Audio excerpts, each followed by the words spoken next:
that is famous for a keyboard riff that sounds like a toy space laser, and he hates it. Doesn't just dislike it, absolutely freaking hates it. And to make matters worse, the band is on this massive world tour. And because it is the 80s and everything is about image, the management wants everything to look perfect. So they start making the band do these TV appearances where they don't even play their instruments. They just stand there and pretend to play while the track runs in the background. And for John, this is the final straw. He looks at the other guys in the band, looks at the screaming fans, and decides that the final countdown is too commercial. He says it's garbage. So right in the middle of the biggest tour, the moment where they're making the most money they will ever make, John Norum quits. Just like that. Packs his guitar, walks away because he cannot handle the cheese factor. So the band replaces him and they keep going. And they make a lot of money for a few years. But then the 90s happen. And if you know anything about music history, you know that 1991 is the year that everything changes. This new thing called grunge comes out. Bands like Nirvana and Pearl Jam and Soundgarden show up.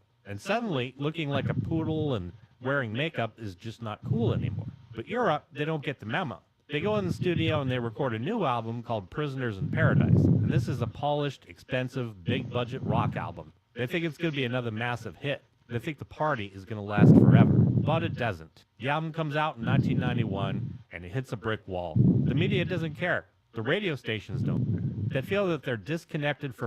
And if you like 80s metal, then you know Dawkins. They're huge.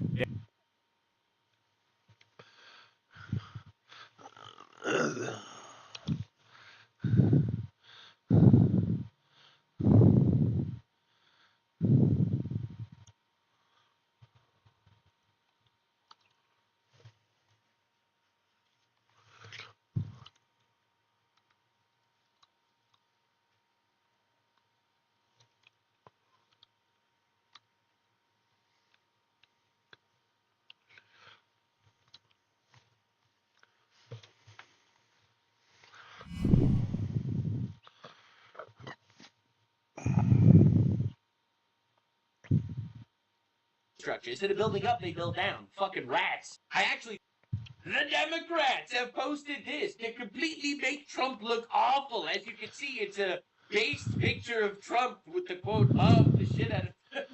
Wow, this really makes Trump look terrible.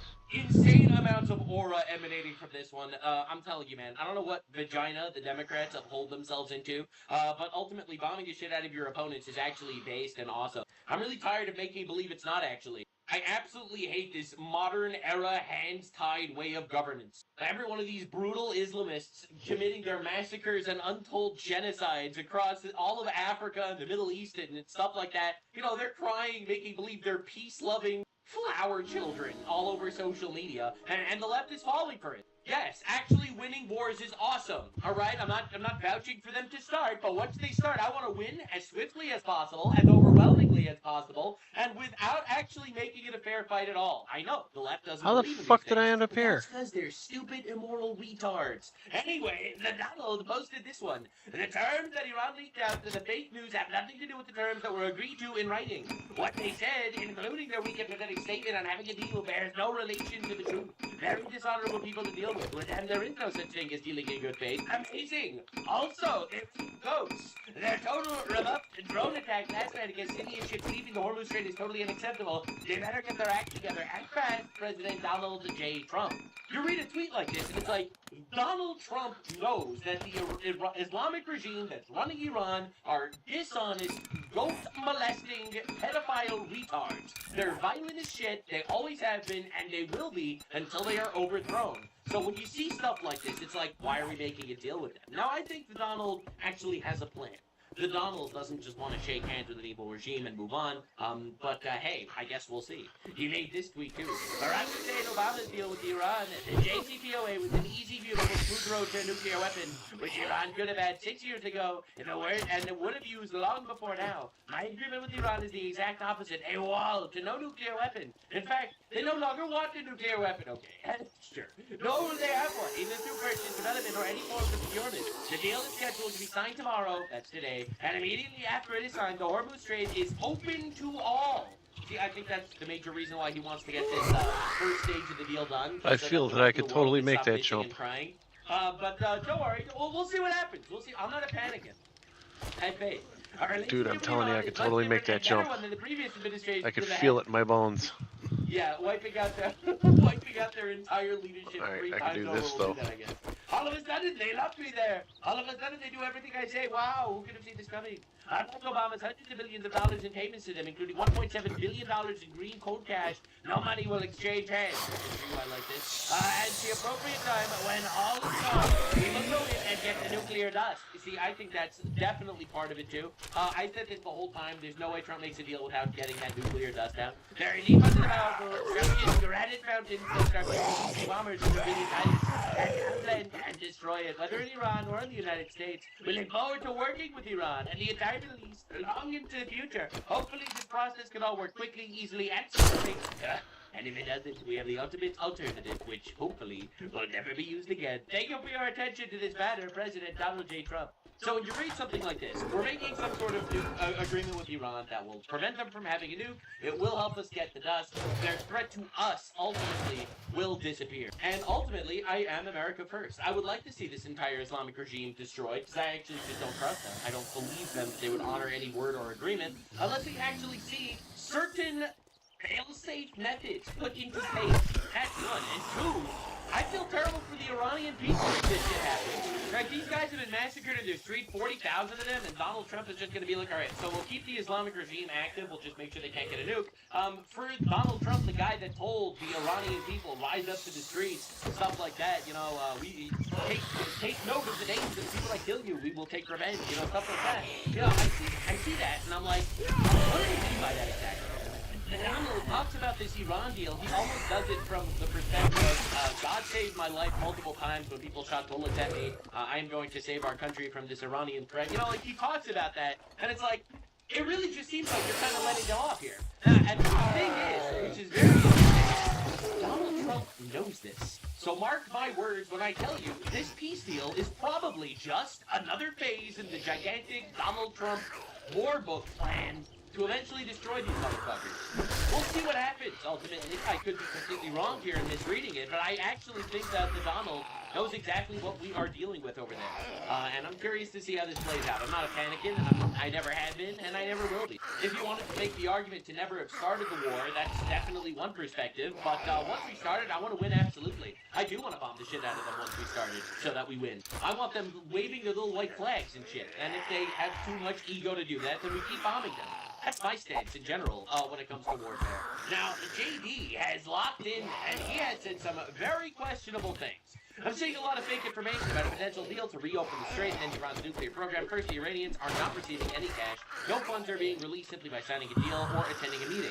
The deal is structured to ensure that the U.S. and its allies' concerns are prioritized, and that if the Islamic Republic of Iran meets its obligations, then economic benefits will flow to them and to the entire region. The deal has the potential to remake the region and lead to lasting peace. I've noticed a couple of bizarre things in the reporting over the last few hours. Firstly, the people who rightly said Donald Trump was a historic president a month ago are now criticizing a deal based on unconfirmed media reports.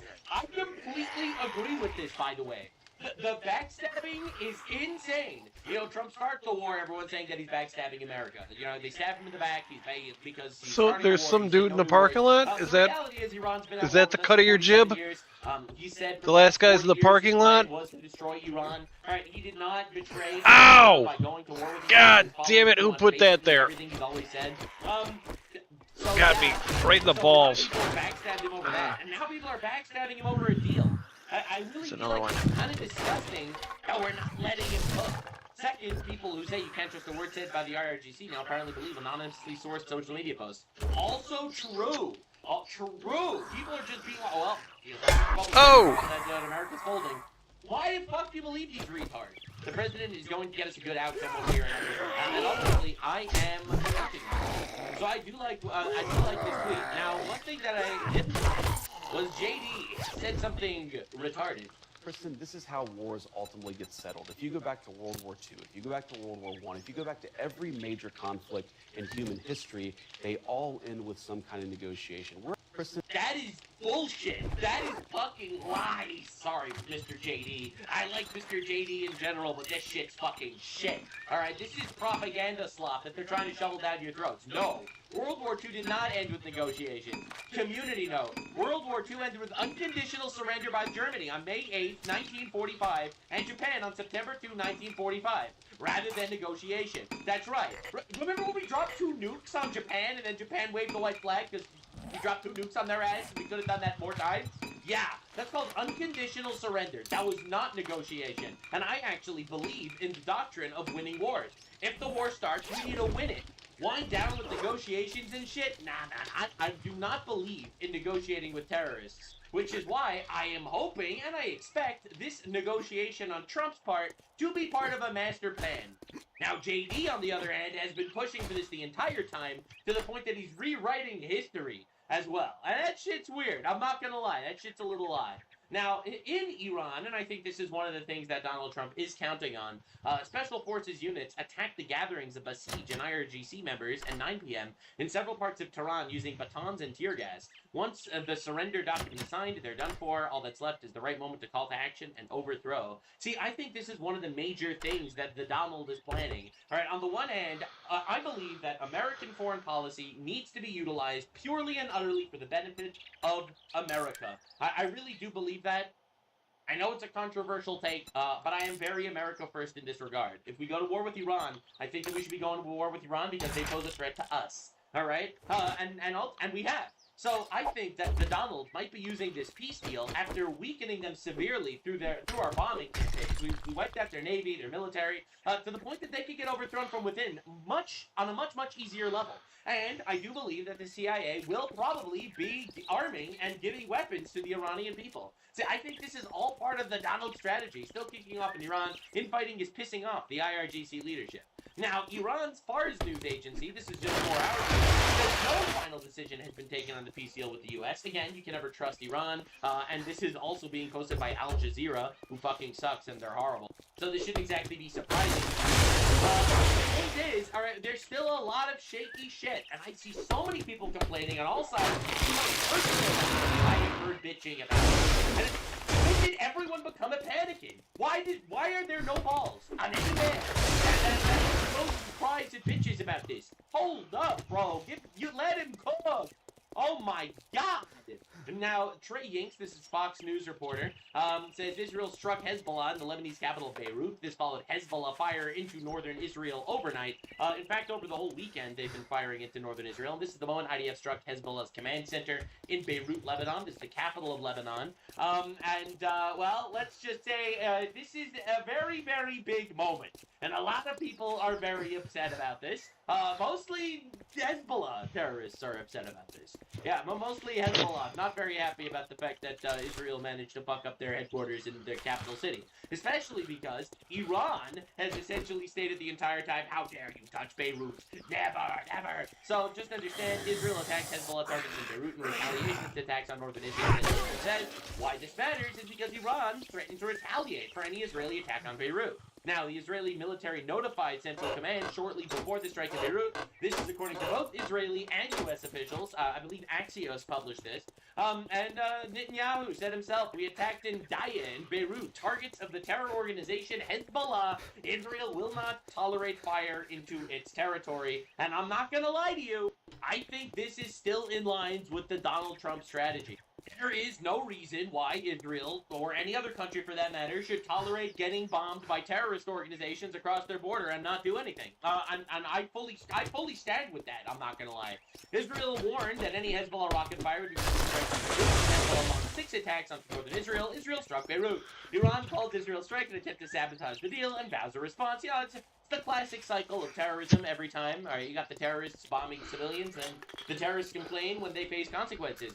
Etc., etc. Around and around we go. The Middle East war update. IRGC is not happy with Trump's deal. Hezbollah breaks ceasefire by hitting Israel. IDF launches strikes into Beirut. IRGC vows to return to war if Beirut is Hey, there you got your classic middle stand people hullabaloo. Right, the stand people are fighting again, guys. Iran peace deal is still scheduled to be signed today, according to the President of the United States, and this was posted after Israel strikes in Beirut. My stance is simple. I think that Hezbollah, a terror organization that killed 240 of our Marines in Beirut, should fucking eat shit and die. And if Israel wants to take care of them, then I salute my brothers in the sand wars for fucking killing those motherfuckers.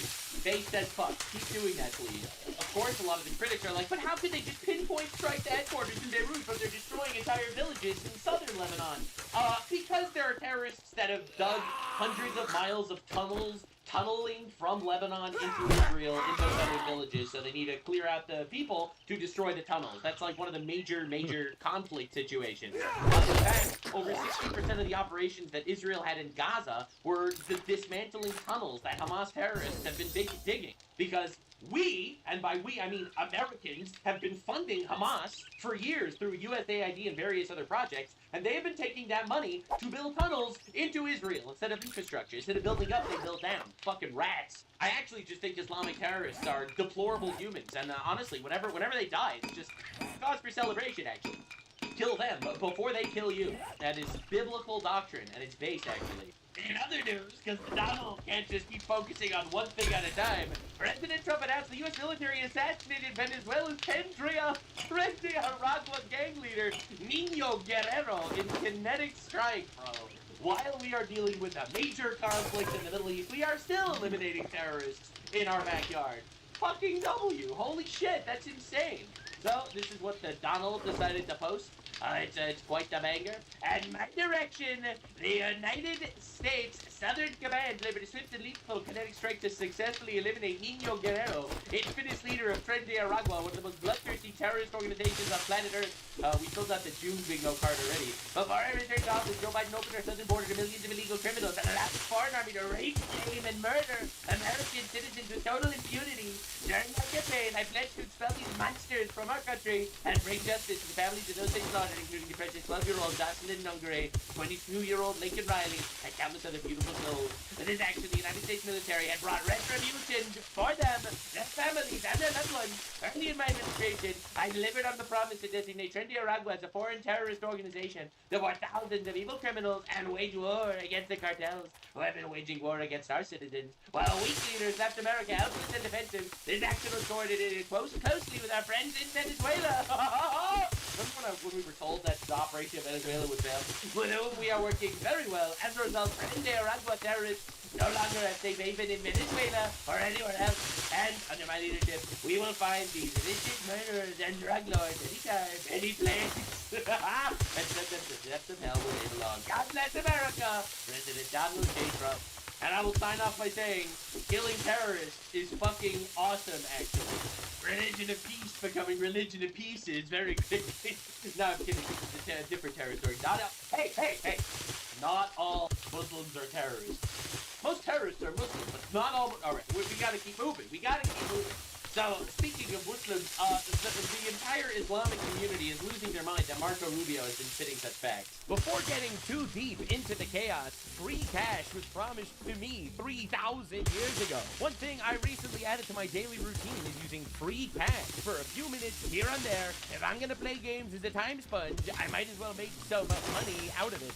Free cash is a fun and easy way to earn real money by doing simple tasks while already on your phone. Play games. Complete surveys, do simple tasks, and turn your bathroom break into an investment. I've been enjoying playing Call to Dragons on free cash, a high payout strategy-based building game. You get instant payouts with a really easy process through PayPal, Amazon, or Visa. There's already over $250 million paid out to over 60 million users worldwide. It's a win-win. They get someone to test out their games and fill out their surveys, and you get paid. Use the QR code on the screen or click the link in the description to sign up and get a $10 bonus today. Now, back to the chaos. Every individual sign-up literally supports the channel. So if you can click the link in the description and do the thing, that would be very appreciated. Ultimately, all radical Islamic movements in the world identify the West writ large, but the United States in particular, as the greatest evil on the earth.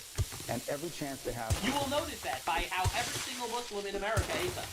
actually. I know. It's probably, it's like, bro, why are you like throwing everyone into like one pot? Because they all, what do you want me to say? What do you want me to say? Like, you got the left-wingers, the Hassan Pikers, the Mehdi Hassans, like all these fuckers, they hate us. They got the base right-wingers, the Sneakos, they also fucking hate us. Alright, so like, you proved me wrong by showing me one actually very religious Muslim man that doesn't hate America. And you will not succeed, because it's actually just part of the religion to hate America. The notion that somehow radical Islam would be comfortable with simply controlling some province in Iraq or Syria is just not borne out by history. Radical Islam has shown that their desire is not simply to occupy one part of the world and be happy with their own little caliphate. They want to expand. It is a I love that we have people in the government that actually talk like this and are aware of this. You know, this is like the ultimate giga taboo. In its nature, it seeks to expand and control more territories and more people. And radical Islam has designs openly on the West. On the United States, on Europe, we've seen that progress there as well. And they are prepared to conduct acts of terrorism. In the case of Iran, nation-state actions, assassinations, murders, you name it, whatever it takes for them to gain their influence and ultimately their domination of different cultures and societies. That's a clear and imminent threat to the world and to the broader West. God, she's so base for this. States, who they identify as the chief source of evil on the planet.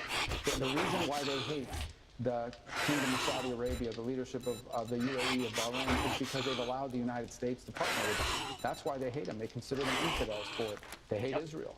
But they also hate America. And they hate anywhere in the world that we have influence, they seek to attack it, including here in the homeland. If you look at the domestic terrorists, at the attacks that happen here domestically, the overwhelming majority of them have been inspired by radical Islamic viewpoints. And that includes the shooting in the Pulse nightclub in Orlando, Florida. That includes the Saudi It's like they knew I wouldn't be able to get up there. That's right. That shit on purpose so to me many all the time. All right, that are thank God awarded. Now, one of the biggest controversies in regards to foreign conflicts over years, honestly, was this quote-unquote conspiracy theory that the United States was funding biolabs in different countries, like Ukraine, for example, with all the money that's getting sent there. And apparently, Tulsi Gabbard, right, the director of national intelligence in the United States, just released it. All right, Did you break my door? 17.5 million views, 234,000 likes. Everyone is talking about it. All right, so lock in. This is insane. Break my door just to come in here and get killed? No, I left my door open. Holy crap. Today I'm releasing new evidence of long-standing U.S. government funding of more than 120 biolabs in over 30 countries. The thing that we were told we were crazy for asking about. Holy shit of holy. Now these biolabs include labs in places like Ukraine, which could be at risk of compromise due to the ongoing Russia-Ukraine war. In fact, the intelligence community had previously warned that a U.S.-funded biolab in Ukraine likely housed dangerous pathogens and remained vulnerable to long-standing threats of Russian attack, seizure, or damage. Now, until now, evidence regarding the full existence and funding of these laboratories had been knowingly withheld from you, the American people. Many of these U.S. government-funded biolabs are current. Told that Donald Trump was not actually being transparent about all this shit, and he's just wading through infinite swaths that was kind of left behind by the retards before him. And all of a sudden, we're getting like information and confirmation my of door. conspiracies that we were told we were crazy about for years. Or have previously engaged in research using hazardous and highly contagious pathogens, and in some cases included dangerous gain-of-function research with very little visibility or oversight. Now, President Trump clearly understands the serious threat dangerous gain-of-function research poses to the American people. And this is why he took decisive action over a year ago. On May 25th, 2025, he signed an executive order to end federal funding of gain-of-function research around the world. Here at ODNI, I issued new guidance to the intelligence community directing increased collection on these laboratories and facilities overseas. And we're already seeing the results of this increased collection.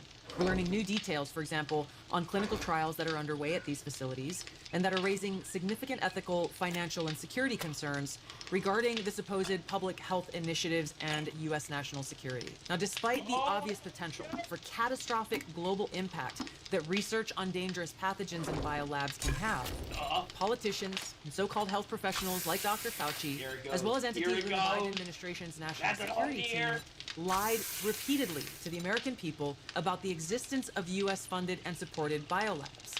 Not only did they...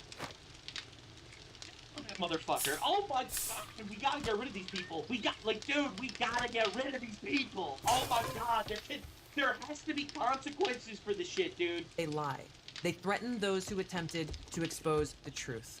So this release today breaks new ground, as the information surrounding the existence, history, locations, and funding of these US-funded biolabs has been intentionally covered up by very powerful people who falsely claimed that these biolabs didn't exist. Now they accuse anyone who says otherwise to be foreign assets and traitors. That's right. I remember that. Oh, you're saying that we're putting biolabs in Ukraine? Oh, you fool. You must be working for Russia. Oh my God. Now, Odie and I will continue working closely with partners across the US government to identify exactly where these labs are and what pathogens they contain to end. To think that the Director of National Intelligence doesn't know that yet. Right? To think that it took a year to figure out they exist and now we have to spend more time to find them. Alright? Just understand the level of the deep state or whatever the swamp actually is. This shit's unreal. And dangerous gain-of-function research that threatens the health and well-being of the American people and people around the world. Damn, that is crazy. Now, by the way, get ready for her to gear up. She's probably running for president in 2028. I won't vote for it. Don't get me wrong. But this is absolutely massive. Absolutely huge.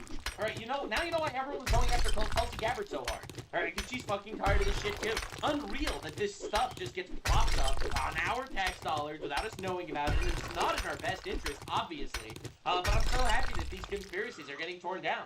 Now, one of the big conspiracies that is currently being discussed is the fact that Tucker Carlson and many people of his ilk seem to be actually just shilling for Islamic regime propaganda. Like, this dude is on Iran's side of our conflict, alright? Now, you could say that you never wanted us to go to war to begin with. You didn't believe that they were developing nukes. If you don't believe that, it's okay. Everyone has the right to be retarded. They had 60% enriched uranium. They weren't do that to fucking power their greenhouses, okay? These people are fucking evil monsters that wanted us dead, obviously. But if you're against the Iran war, sure, okay. But why would you be on the side of Iran in the war? And he makes it very clear he is. To an end to Israeli bombing and murder in Lebanon. So Israel's blowing up terrorists in Lebanon that are shooting rockets into Israel. Again, this is fucking sad as shit. in the eyes of Hezbollah, we killed hundreds of our people. Like, it's insane that we're doing it. the region, whatever people hate about Iran, and there's a lot that the Arabs hate about Iran. Yeah, they massacred 40,000 of their own people. They also bombed every single one of their neighboring countries to the point that all the Arab countries in the Gulf are on our side this entire conflict. Think about how insane it is that Tucker Carlson is on Iran's side when all the Arab countries are on our side. Do you understand how insane this is? They are uniquely standing up for the Palestinians. That's right. Think about how Iran is standing up for the Palestinians, bro. The Palestine grift is fucking insane. The fact that people are falling for the Palestine grift, holy shit. We have to start making fun of these people. A lot of people don't have the balls to make fun of the people who do this. We really need to start humiliating these people. Palestinians launched multiple wars against Israel, that they started all of them, and they lost all of them, because they're fucking retards. Oh, but the Palestinians, they're occupied. When have they not been occupied? The Palestinians are Arabs. They came from Arabia, alright, during the Ottoman Empire, where they were occupied by the Ottomans, okay? Then they were occupied by the British. Then they were occupied by the Jews. Alright, they've always been occupied. They've never been indigenous. And even if they would be indigenous, they lost the war. Now it's time for them to move the fuck on. No, they decided they had to start many more wars that they wanted to lose so bitterly. Like, we have to stop with this Palestine grip. It's fucking insane. But he's on Iran's side because they're standing up for the Palestinians. Think Iran gives a shit about the Palestinians? Iran killed millions in the region through themselves and their proxies. They don't care about Palestine. They're just using Palestine as the useful morons that they could stand on and be like, oh, look at these poor Palestinians. Oh, we must kill the Jews now. And also America. Also, man, we have to kill America too because Palestinians. They've contributed to the deaths of over 1 million people in just Yemen plus Syria alone. Forget what they've done in Iraq. Forget what they've done to their own people in Iran. They're horrible, evil monsters. Standing up for the Palestinians. They don't give a shit about the Palestinians, and everyone knows that. Now, Sneeko has the same exact take. Iran is the only nation fighting for the oppression in Palestine. Holy fuck, dude. Sneeko and Tucker Carlson with the same takes. Very organic. Now, you know who thinks that this isn't organic? This was the biggest twist I've ever seen in my entire life. Qatar. The leader of the Qatari National Democratic Party, Sheikh Khalid Al-Hayil, says that Tucker Carlson does have financial interests in Qatar, and that he is part of the propaganda machine. Please tell us if Qatar is paying Tucker Carlson. Carlson, first of all, I am very disappointed with him. I was respecting him as an independent journalist. But what happened after visiting Qatar in Doha forum, where he was driving and passing by the people who slaughter his own people in America, and he was saying America first. That was a big disaster and disrespect to the American people. That's number one. Oh, and shit. The second thing, Tucker Carlson, he's very well known for having financial interests. Without his financial interest, he will not move. So yes, 100%, I do believe he had a financial interest with the Qatari government. Dude, what the fuck are we doing? The leader of the Qatari National Democratic Party is saying that Tucker Carlson is literally a propaganda machine by the Qatari government. And there is some hidden story behind his current propaganda machine. Please sell. Bro, what the fuck is happening? This is the like, dude. I'm used to like, you know, you get to some freaking whacked out Jew that wants to say that he's paid by Qatar, and it's like, okay, the Jews say everyone's paid by Qatar, but no, Qatar is saying he's paid by Qatar. What are we doing? Now, in fact, if you want to understand how bad the psyop actually is and how retards are falling in for it so badly, here is a clip of former Hamas leader Yahya Sinwar. This is the guy who orchestrated the October 7th massacre. He's dead now and rotting in shit as we speak. He's telling a Vice journalist about George Floyd getting murdered. أغتنم هذه الفرصة And I want to take this opportunity وإحنا بنعيش to ذكرى remember the القتل racist المجرم murder of George Floyd. George Floyd, says Hamas leader. This guy is the leader of Hamas. They're currently raping their own people in Gaza. Okay, he is a fucking monster. He wants to remember the racist murder of George Floyd. Dog, they are playing the left like fucking fiddles. George Floyd was killed as a result of racial ideology held by some people. Now, for those of you that are unaware, did you know that there is a district in Gaza called the Abid district? Abid is Arabic for slave. It is the district for black people in Gaza called the slave district. It's still, well, it did exist before, you know, they lost the war very miserably that they started. But literally, alright, so these guys are going to tell you about racism. They have fucking Mickey Mouse cartoons about, oh, kids are involved and stab Jews. Literally, that is the television in Gaza. And he is here on Vice telling leftoid journalists about George Floyd, the leader of Hamas. The same racism that killed George Floyd is being used by Israel against the Palestinians. Do you see the psyop? In Jerusalem, in Sheikh Jarrah neighborhood. Now, interestingly enough, 22% of the population of Israel are Arabs, are Palestinian Arabs that are now perfectly integrated into Israeli society. And they vote in Israeli elections. All right, 22% of the fucking country. All right, pretty weird. The burning of our children against the Gaza Strip. And then he decided to start a fucking war and die. Alright, based. Anyway, so this is the craziest thing I've ever seen. This is the craziest thing I've ever seen. You got the leader of Hamas saying that George Floyd. So yeah, so this is, the psyop is very obvious. Now, Tucker Carlson's recent rants have been about how actually Israel is trying to kill Trump, which is weird because he's talking about how Israel controls Trump and also how Israel kills Trump through the Butler, Pennsylvania assassination attempt. Right, so this is Tucker Carlson telling a fascinating story about how Israel's trying to kill Trump. I know that about Butler. I know that Trump shut down the investigation into Butler. That is a fact. Dan Bongino That is a fact. told me that. He worked with the FBI. Alright, so Dan Bongino, remember this, Dan Bongino told Tucker Carlson that Donald Trump shut down the investigation into Butler, Pennsylvania's assassination. Okay. And Dan Bongino himself was terrified when I spoke to him in December. It's such a long, boring story, but basically I came into possession, I beg your pardon, accidentally came into possession of a lot of the social media posts that we were told didn't exist, that were posted by Thomas Cook in the months and years before the shooting. And I was amazed that the FBI had lied about this, so I called Patel, and I later called Dan Bongino, and I said, what is this? I'm not attacking you, it was the previous FBI administration that did this, it's just Ray, but what is this? And Dan Bongino became hysterical with me on the phone. I've known Dan a long time, for many years, and always got along with him. You know, whatever his faults, you know, nice guy, nice, certainly very nice to me. I never had a problem with Dan, ever. And that problem began when I brought this information to his attention, and he became a different person. He was clearly terrified. He didn't get it at first, but he was hysterical. And ultimately, after a long series of text exchanges, which I still have, and phone conversations, He said, look, take it up with Trump. He's the one who shut down the investigation.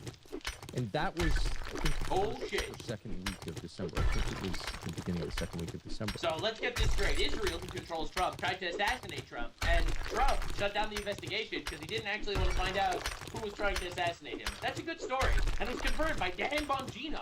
So Dan Bongino says, more receipts incoming on my show today that the Nepo baby is lying again. He's like Teddy Ruxpin. You put a coin in his back and he tells you a story. And he made an entire video, an entire hour-long explanation as to exactly how Tucker Carlson is lying. And he showed all the text messages. He's never said that Trump shut down the investigation. He said that he was satisfied with the conclusion of the investigation, that it was a leftist. All right? He never shut down the investigation. In fact, on the Daily Caller, Trump says he's very satisfied with the official narrative of the Butler assassination. That's not Trump secretly shutting it down behind the scenes because he thinks Israel was trying to kill him. Butler assassination, June 2026. Look this up yourself. Hey, Justin, who founded the Daily Caller? Because you may say, well, this is just bias, man. This is a pro-FBI. Oh, my gosh, Tucker Carlson and Neil Patel. Yeah, so Tucker Carlson is the founder of the Daily Caller who published the article on how Trump was very satisfied with the official narrative. So again, it's just lies and lies and lies and propaganda, and everything that comes out of this guy's mouth is just actually just jihadist propaganda. To the point that people in Qatar think that he's a propaganda machine. The leader of the Qatari National Democratic Party being like, Tucker Carlson is a propaganda machine from Qatar. You literally cannot make this shit up.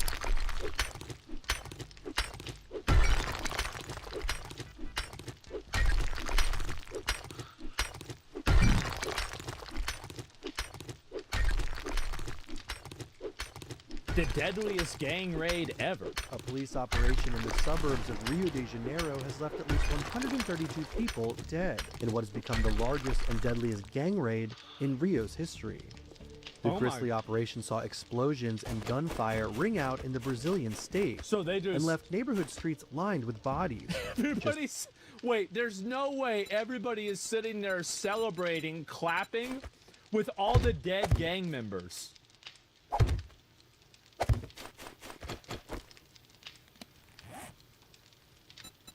Damn, that says a lot, doesn't it?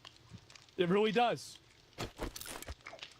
Just days Who's a before white dude? There's plenty of people that are in Brazil that got white skin. Same as Argentina. There's plenty of people in South America that got white skin. Brazil is set to host a major upcoming world event. So what prompted the brutal bloodbath? Here's everything you need to know. In the dark of Tuesday morning, October 28, 2,500 Brazilian civil and military police entered the Alemão and Penha complexes of Rio de Janeiro, accompanied by helicopters, armored vehicles, So and what drones. you're saying is you can just bring in the military.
Okay.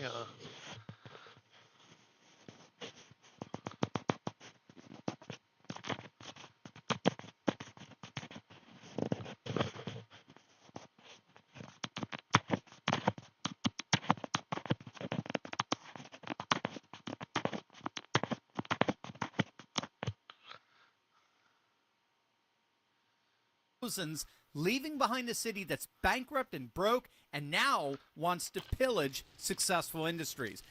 But as it turns out, New York City's new mayor is only pouring gasoline on a raging fire, and it's his own insane promises that are going up in smoke. Stick to the very end of this video because we're about to see the latest multi-billion-dollar corporation leaving the city and why the political future for progressive socialists like Mamdani has ended before it even began. Hey gang, it's me, Dr. Steve, your patron professor, here to help you make sense of the madness. With breaking news and analysis you're not going to get anywhere else. You know what to do. Make sure to smack that bell and subscribe button. Let me start by painting the picture for you here because the numbers are genuinely staggering. Zoran Mamdani is watching his city literally hemorrhage businesses. And the latest in the refugee camp is Goldman Sachs. Now, if you don't know, Goldman Sachs has launched an internal initiative called Project Voyage, or Project Voyage. I don't know which one I like better, but it's an internal program ordering.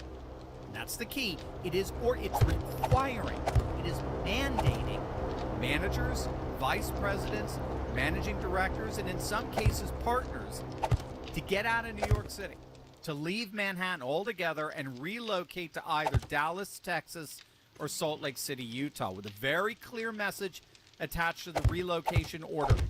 Move or find another job. Okay, this is mandated. The new multi-million-dollar Goldman campus going up on Northfield Street in Dallas, it's not a satellite office. It's a two-building, 800,000 square foot, 5,000 employee campus scheduled for completion in 2027. Dallas gave them $18 million in city incentives to make it happen. Texas gave them 0 state income tax.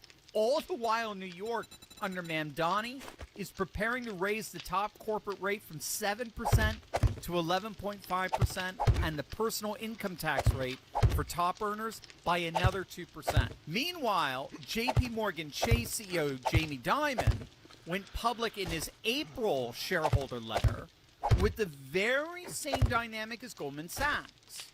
JP Morgan's New York City headcount has dropped from 30,000 to 24,000 over the last several years. All the while, their Texas workforce has surged from 26,000 to 32,000. And the head of the partnership for the city of New York has confirmed that Apollo Global Management, a $900 billion asset manager, is actively plotting a second U.S. headquarters in the Sun Belt, while several other major New York City firms that have been headquartered there for like 100 years are, in his words, down the road of leaving. Now get this. This is going to blow you away. You ready for this? According to a report from the Economic Development Corporation, New York City lost nearly 5,000 businesses just the last year alone.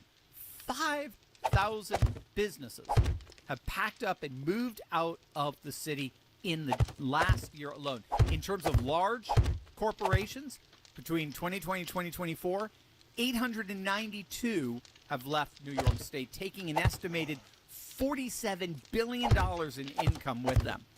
Florida alone picked up 341 of those companies. Texas added 187. This is a massive economic realignment that's happening. And New York, for the 5th consecutive year, you want to talk realignment, for their 5th consecutive year, New York ranks dead last, 50th out of 50 states in the Tax Foundation's State Tax Competitiveness Index. Dead last. And that's even before Mamdani's insane tax increases pass. The city's broke. He's had to admit that. He's slowly but surely admitting he's not even going to come close to fulfilling a tenth of his promises. Less than 1% of New York City's taxpayers pay roughly 37% of the city's entire income tax revenue. Now let that hit. Less than 1% are funding more than a third of the ledger. I mean, that's a disaster in the making right there. And then, of course, Mamdani inherited a $5.4 billion budget gap that sources actually at City Council say is closer to $6 billion. And the Citizens Budget Commission projects it could hit $10 billion within the next 2 years. So a city is broke, and his attempt at, quote, fixing that brokenness by taxing corporations and the wealthy is backfiring big time with this massive corporate exodus out of New York. Mamdani's inaugural budget was built on a projection of 15.1% Wall Street bonus growth for fiscal year 2025. The financial sector accounts for roughly 20% of all New York State tax revenue. I don't know if you know that. It's the single most concentrated dependency of any major city's budget on any single industry in the entire country, okay? 20% of their tax revenue comes from this this industry, and the financial industry. And what happened is that the bonus growth came in far below projections, and that created a budget hole before a single new tax passed, before a single new regulation has been imposed, before Goldman Sachs' Project Voyage has even completed its first phase.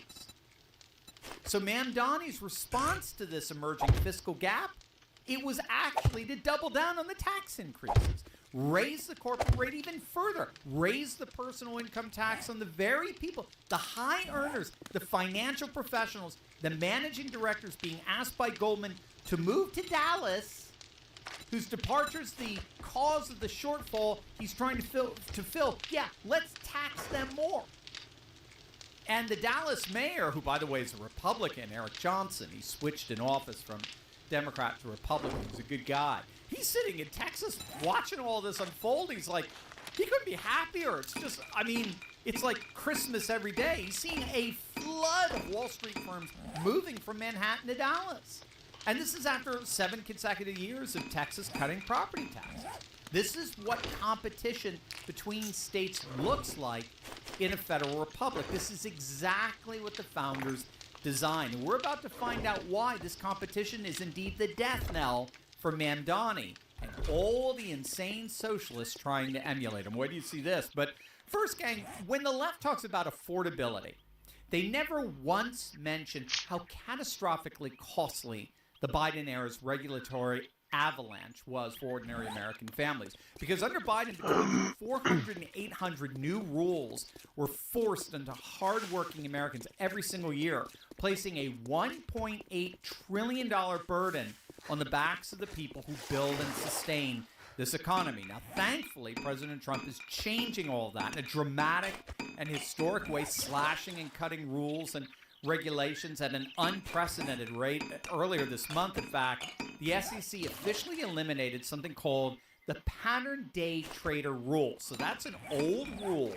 that forced ordinary people to have to keep up to $25,000 sitting in their account just for the privilege of day trading. And while liberals argue, well, this rule's there to protect less educated Americans, what it really did was protect the status quo by keeping the little guy out of the game entirely. But not anymore. By removing that arbitrary threshold, the Trump administration has effectively democratized the stock market for every American who ever wanted a seat at the table, which is exactly why I am so excited to tell you about my good friend Mark Wilburn of Neos Capital. He'll be hosting another free online training called the Freedom Trading Summit on June 25th and June 27th. Mark has been trading for nearly 20 years. His stock picks and training have helped listeners not only beat the market, but in some cases 2x or even 3x market returns. And the last time he hosted one of these events, we received so much incredible feedback that we asked him to do it again. Feedback from listeners like Bert, who after attending one of Mark's events went on to make nearly $25,000 on a $70,000 account in just 6 weeks and sent over his statements to prove it, showing exactly the kind of opportunities that exist right now in this new era we're living in. So if you're wondering how to position yourself to prosper in these times, go to freeturleyticket.com right now to reserve your spot with 2 live events to choose from. Thursday, June 25th, and Saturday morning, June 27th. Go to freeturleyticket.com and reserve your spot. You're going to absolutely love it. What Mamdani and others like him represent is the rise of what's increasingly called municipal socialism. The Municipal Socialist Coalition is a coalition of cosmopolitan professionals and university-educated urbanites who have in many ways never run a business, never met a payroll, never had to calculate what happens to your workforce when the cost of operating is in a given jurisdiction, say, like rises by over 40% overnight. They live in cities. They work in cities. And crucially, they think that everyone who matters also lives and works in cities. And therefore, what happens in the city stays in the city, meaning that the capital, the talent, the enterprise, they're all fixed and immovable as like the buildings themselves. This is the foundational intellectual error of municipal socialism. And it's an error with catastrophic consequences every single time it's tried. So as I'm sure you've guessed, given the trend of businesses leaving New York, the principle that interrupts and destroys the utopian plans of every urban socialist mayor is the simple principle: businesses are transportable. Okay? Businesses are capital is transportable. Talent is transportable. In a federal republic with 50 sovereign states, each competing for investment, each setting its own tax rates, each making its own regulatory decisions, the geography of economic activity is not fixed, it's fluid. It responds to incentives and disincentives exactly the way water responds to gravity.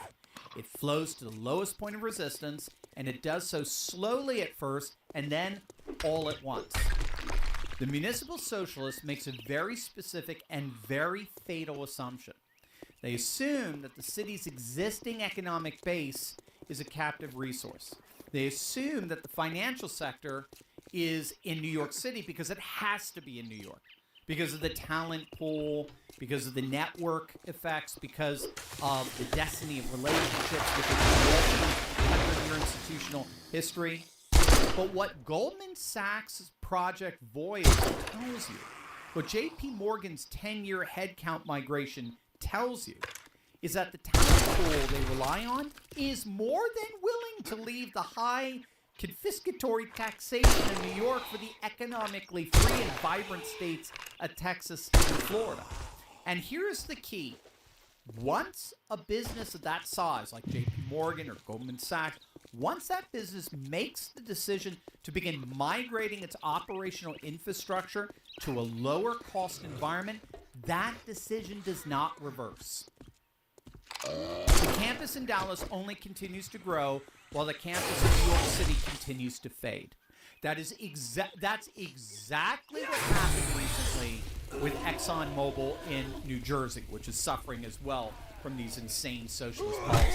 ExxonMobil has been in New Jersey, if you can believe it, for 144 years, since J.D. Rockefeller's Standard Oil days.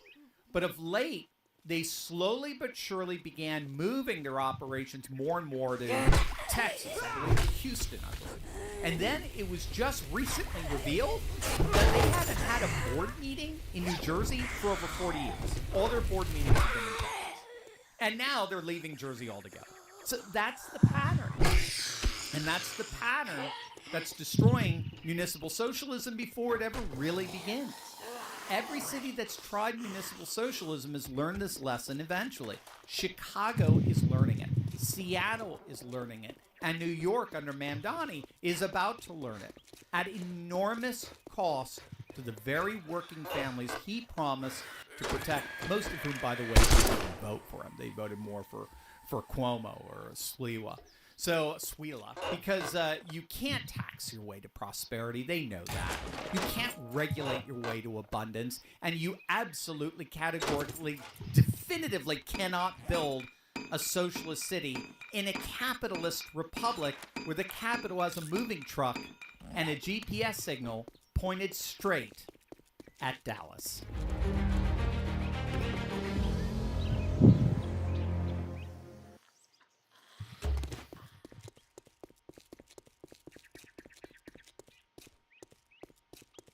jealous of Tony, no question about it, his own nephew. He was jealous of him. He actually schemed with Tony's mother against Tony. I didn't like that. So I can't call him a solid guy either. Even though he was old school, he was a good earner. He did have respect, but he was a crybaby. Every time I seen him, he was complaining or crying about something. And the fact that he didn't respect or honor his family members the right way, that takes him out of contention for me. I would have to call him a good soldier at best, even though he was the boss. Let's just say he was a good soldier, because you have to know that sometimes we had our faults, but he wasn't a liability, and he wasn't going to.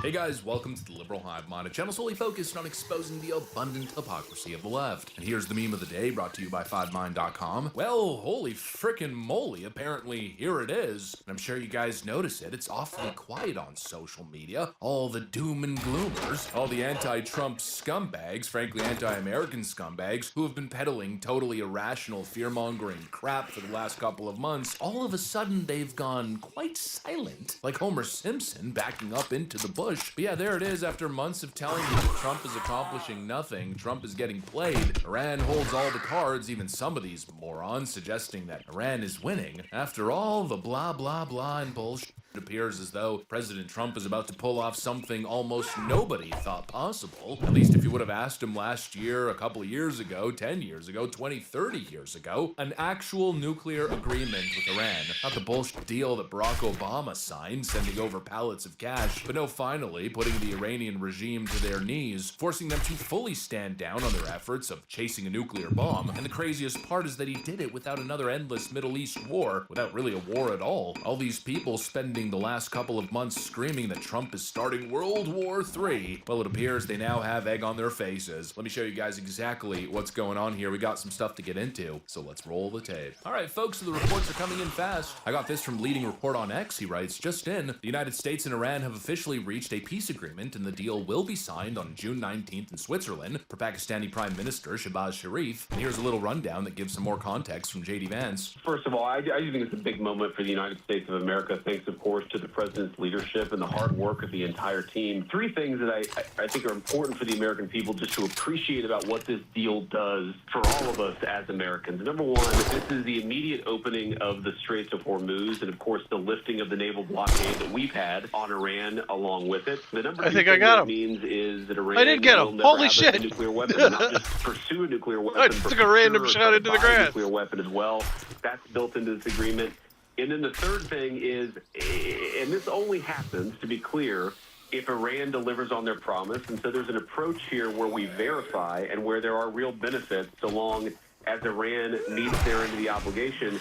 But if the Iranians comply with this deal, it is going to fundamentally transform the Middle East for the next 50 years. Here's what's currently being reported, although we don't have the full details, the full breakdown of the deal. Number one, the agreement apparently blocks Iran from ever pursuing, procuring, or obtaining a nuclear weapon. The second point is reopening the Strait of Hormuz with no tolls, no fees from the Iranian regime, as well as President Trump backing off on the U.S. Navy naval blockade. And the last portion of the deal appears to be a multi-billion-dollar reconstruction investment, which of course the Iranians are now taking and running with, attempting to make it seem as if they've got the better portion of the deal. Iranian state media is reporting that they've forced the United States to accept the deal, giving them a massive windfall of cash, but of course that's not exactly what this is, no. What President Trump is doing is actually showing good faith and saying, look, the main thing that we're looking for is a guarantee of no nuclear weapons, no nuclear proliferation. And in response for that big ask, because, you know, it really is, especially when you're essentially asking it at gunpoint, he's now extending an olive branch saying, we'll help you rebuild the country. It's not the same thing as Barack Obama sending billions of dollars in cash on pallets. No, it's an offer of financing and investment to rebuild the country after the war, which of course is going to be set up in a mutually beneficial arrangement. The idea is to normalize relations with the Iranian regime, whatever's left of it, whoever's going to fill that power vacuum, to be involved in future investment, the building of the country, and hopefully, I guess to borrow Joe Biden's old saying there, to build back better and to have increased involvement in the region to help make sure things go in the right direction. And so once again, if we're just blindly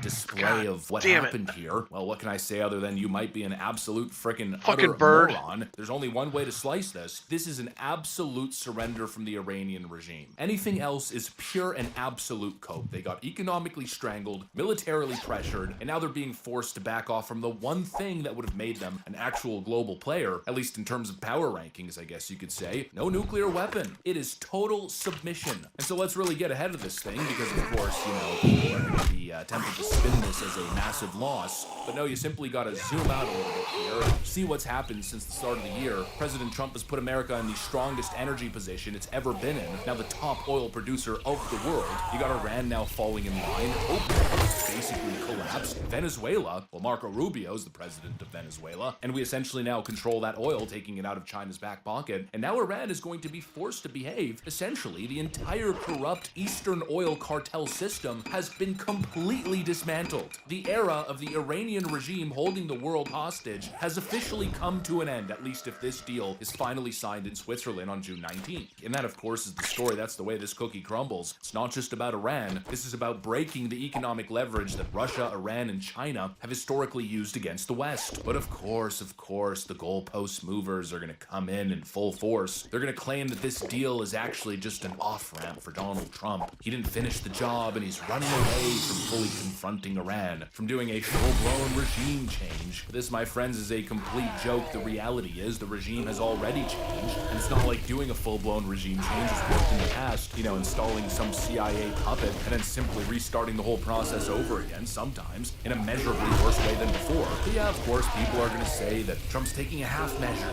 here. He said he was going to do all this stuff, and now he's essentially backing off. But this, my friends, is utter bullshit. President Trump has made the ambition clear since day one. Frankly, he's been saying the same thing since the 1980s. The goal here is no I don't know nukes for how Iran. the fuck this gun is empty every time I pick it up. Will never have a nuclear weapon. And the main thing is that Iran will not have a nuclear weapon. That has always been the red line. Not regime change, not endless wars, putting an end to the potential threat of a nuclear-armed Iran. Essentially not making the same mistake that Bill Clinton did with North Korea. And if this deal actually locks that in, well then President Trump will have accomplished, arguably, one of the biggest foreign policy feats of the last probably over 100 years. And also, funnily enough, in doing so with this latest deal, it appears as though he's kind of enraged the Israeli Zionist crowd, which is, I think, quite interesting because there's a certain Majus crowd that has been going on and on and on pretty much endlessly, attempting to convince us that President Trump is a Zionist puppet. If Bibi Netanyahu says jump, then President Trump responds how high. Well, folks, the Israelis, the hardcore Zionists, they don't like this deal because they in fact did want to go full-blown balls to the frickin' wall, troops on the ground, total annihilation of the Iranian government. But President Trump, once again, he's more realistic. He's more of a deal maker. Instead of taking the warmongering approach, he's opted for a more tactical, more strategic approach, the slow and steady wins the race approach. And you know what? I appreciate it. In fact, I think he's writing an entirely new military doctrine. This is probably how you should deal with these situations. Not pursue another forever war that drains American blood and treasure, but with maximum military, economic, and diplomatic pressure, putting them in a position where they have absolutely no other choice, and then bringing them to the table, forcing your way in and forcing your will upon them. And well, folks, it appears as though it's working. It's not another Iraq, it's not another Afghanistan, it's not another Vietnam War, it's not another military quagmire. And really for me, my interest here is to just cut through all the negativity. There's been so much doom pilling, so much fear mongering, so much Democrat partisan bullshit, and now, well, it looks like absolute vindication. I'm seeing a global realignment. I'm seeing a Middle East finally being put in their place and steered in the right direction. I'm seeing, hopefully, stability brought back to the oil markets, oil prices hopefully getting back to $60, $70 a barrel. And of course, you know what global stability means. It means time to get to business. Time for hope, for prosperity and peace. I'm seeing vindication for not jumping ship here, not Is being it? a panicking, as they say. Not only is MAGA not dead, not only was President Trump not being played or failing on the world stage, as the media outlets and pollsters might suggest, no, President Trump, once again, might be going down as one of the most historically significant and greatest presidents of all time. But of course, you know, we're dealing with Iran here, so let's wait for them to actually sign the deal and let's see where this whole thing goes. Anyways, that's what I got. Thanks for watching, and I'll see you on the next one.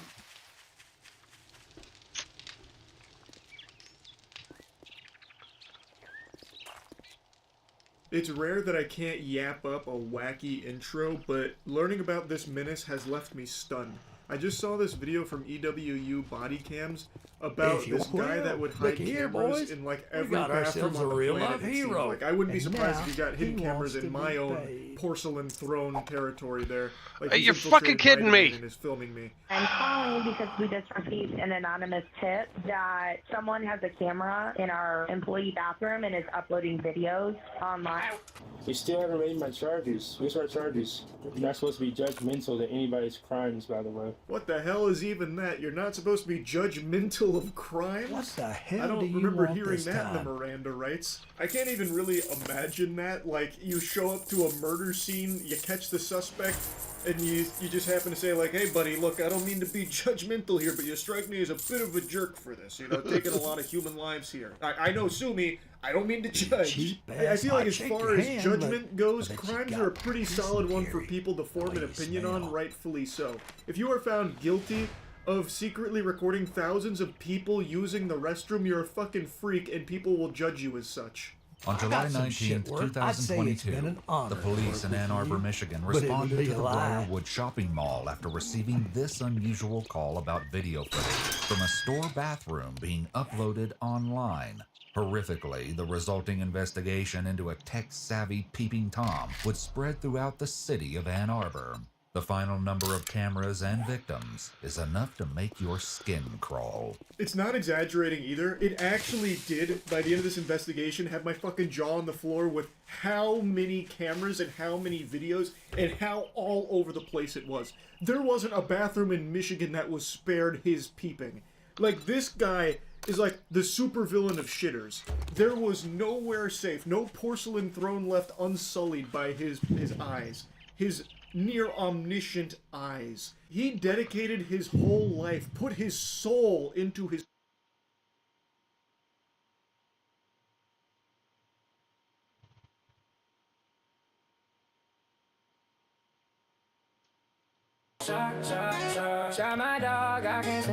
Hassan Piker is over here crying about Ethan Klein and Moist Critical, as well as Pegasus. This is wild. He just straight up lied about everything, too. Let's check this out. Don't forget to hit the hype button. Also, hit the like button and subscribe if you haven't. Also, drop some comments, too, if you want to.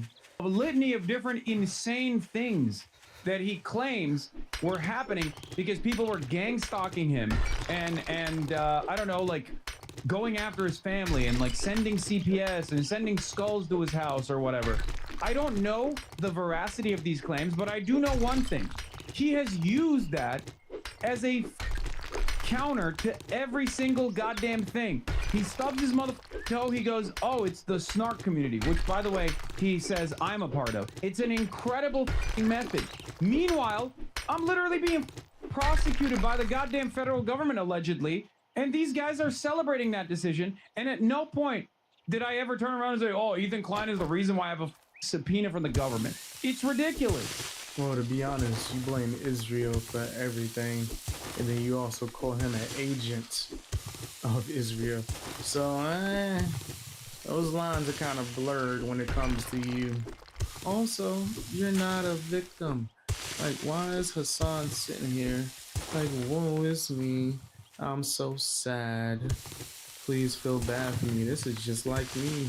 I'm getting banned from countries for the nasty things that I say. It's just like me. It's all about me. It's always about me. I'm Hassan Piker. Yo, Hassan liar. All of a sudden, they'll probably understand. Can you imagine if I were going after random anonymous accounts over and over again, trying to create this conspiracy, claiming that they were the reasons why, they were responsible for why, you know, I was getting pursued by the federal government. These guys. I hate these guys so much. Because of Ethan Klein and anonymous Redditors. Can you imagine if I tried to launch lawsuits against anonymous Redditors and try to dox them, going after Reddit mods, and then on top of that, going after all of these people that have done like 1 million articles, a million YouTube videos on me? If I were to go after every single YouTuber, half of the YouTube commentary sphere would receive lawsuits. And then they would be reminded of how up and ridiculous this is. Hassan, you can't be serious, bro. That comparison sounds so insane. What happened to Ethan Klein was way more than you just receiving criticism. Like, what? You are a part of the snark. You covering up for them. You trying to make it seem like they're innocent. Like they weren't doxing him and mailing him things and doing whole hate campaigns that you and your crew of flunkies personally benefited from. You're not a victim, bro. I promise you, you're not. You're definitely not a victim. You're the last thing from that. You're as far from that as possible. But of course, in your mind, your champagne socialist mind, you gotta try to spin it and make it seem like it isn't what it actually is. Yo, this dude Hassan's a clown, bro. I'm telling you, if you follow him, like, and you like genuinely support him, bless your heart. Bless your heart. You think he a savior, huh? You think he actually know what he talking about? Or do you find his 9-hour live streams of him crying entertaining? I mean, there's people that do that. Because then they would make videos about how silly it is to go after people, to go after people that are critical of you, that are holding you accountable. I mean, I've jokingly referenced suing more Pegasus, and every single one of these people that has made YouTube videos about, every single one of these people that have defended Ethan Klein's ridiculous lawsuits, claiming that it was actually the utmost, claiming that these lawsuits were like unironically maintaining the integrity of the commentary sphere, not realizing that if those lawsuits were actually pursued, that there would be a new precedent that would destroy fair use.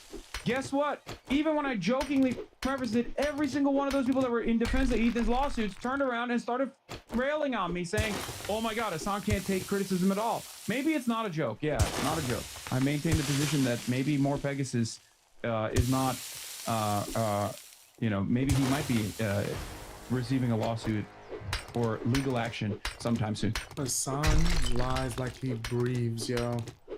I'm talking about it's that easy to him. Remember, he said lying is OP. You definitely were out here trying to sue More Pegasus. Well, Pegasus from the More Pegasus channel.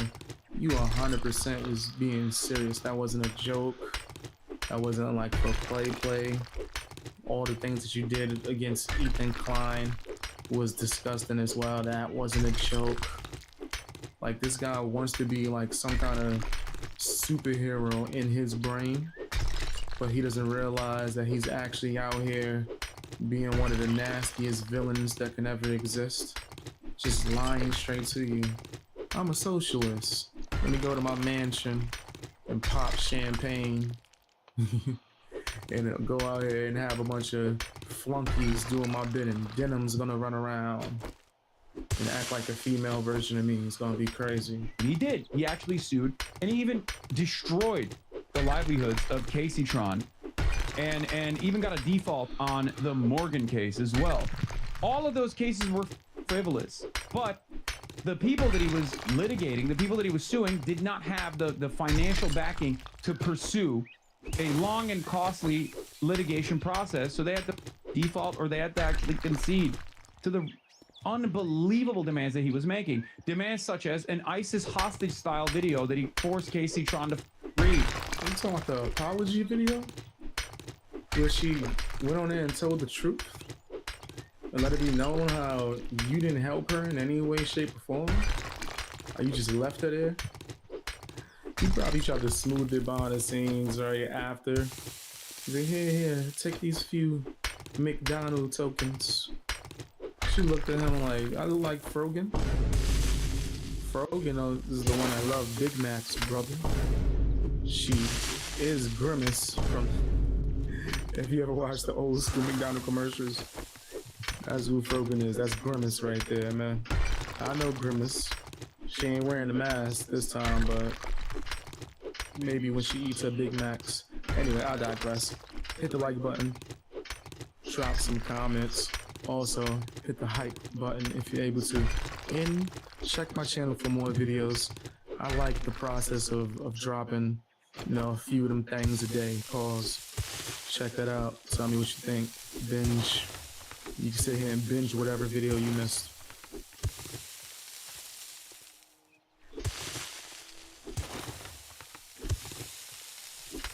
Now listen, the more time we give Trump to cook, the happier I am about life in general. Hassan Piker is going to jail. Absolute cinema. I've been calling it for a while now. I said it was going to happen. No one believed me, but we are here, and it has gotten so much better. The updates are glorious. The spiraling is beautiful. All right, you are not understanding. All right, now just to be clear, we do have evidence that our informant is actually Kaya. This is incredible breaking news. That it might be Kaya that's ratted him out to the feds. No one knows. Now, just to understand, I wanted to start off this entire video with this clip. So Hassan spiraling out of his fucking mind about going to jail for treason. Right? You might not be familiar with that in Turkey, okay? But in America, we don't like treason. Alright? Yeah, get the fuck out, man. Maybe flee the country. Right? That would be great. That would be sick, actually. Please do that. He ended up snitching on all of his friends. I'm sorry, I'm getting ahead of myself. The downfalls of terrorist dog destroyers makes me very, very happy. Alright, so this is Hassan asking a very pertinent question. But it's so strange because like this is not even beneficial for any of these people, right? It's not even beneficial. And they don't get it. We don't get it. They don't understand it. Like who is this for is the question. Hey, for me. It's for me. It's for me. That's what it's for. It's for me. I gotta say, the Jews controlling America have cooked on this one. Question. Is it for you? Yep.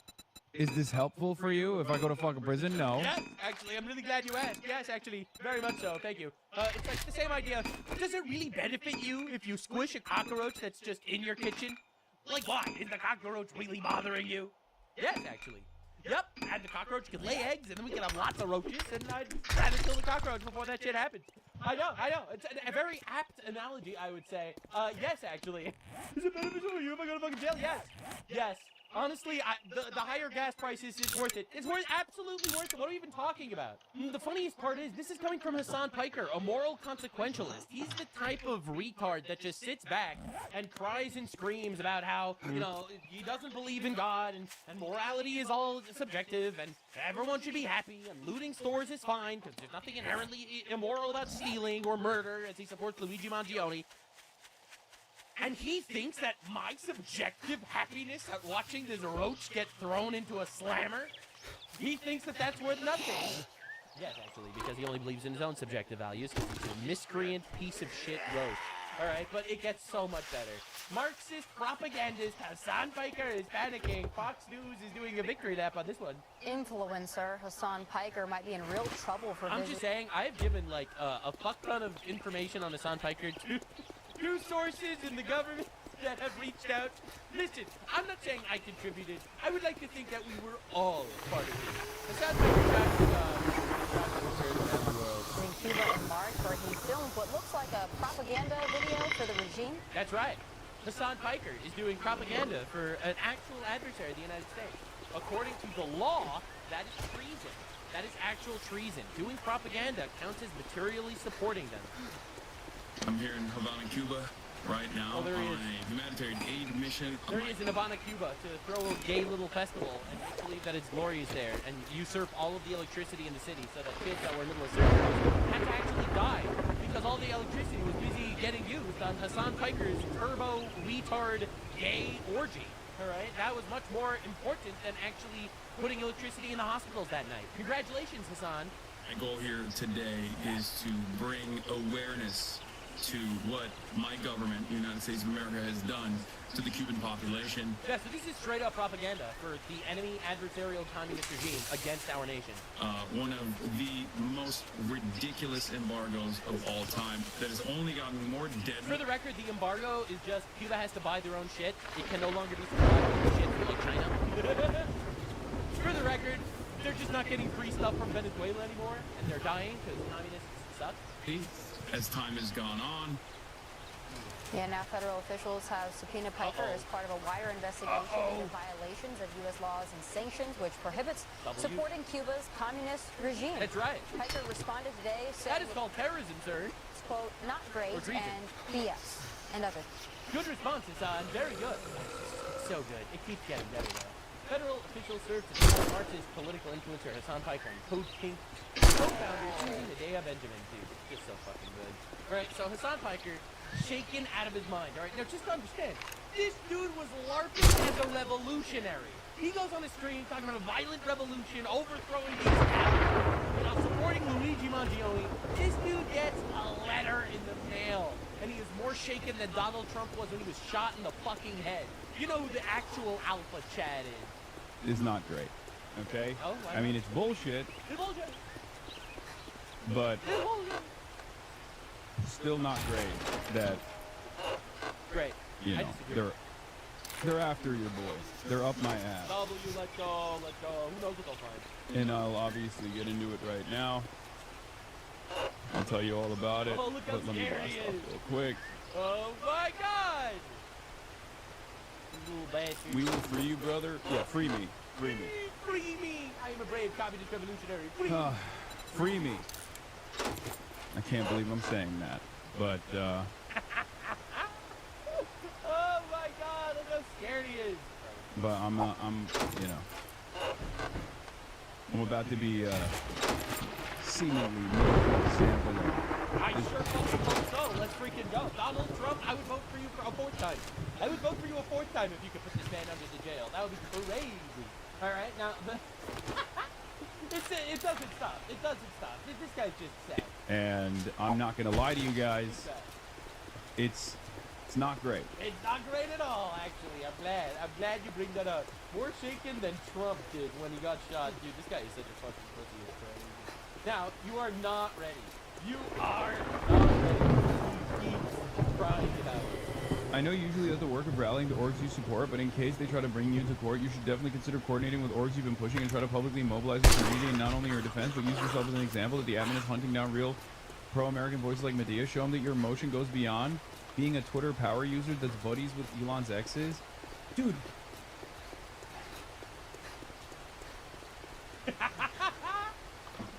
He's like, my audience is just retards and terrorists.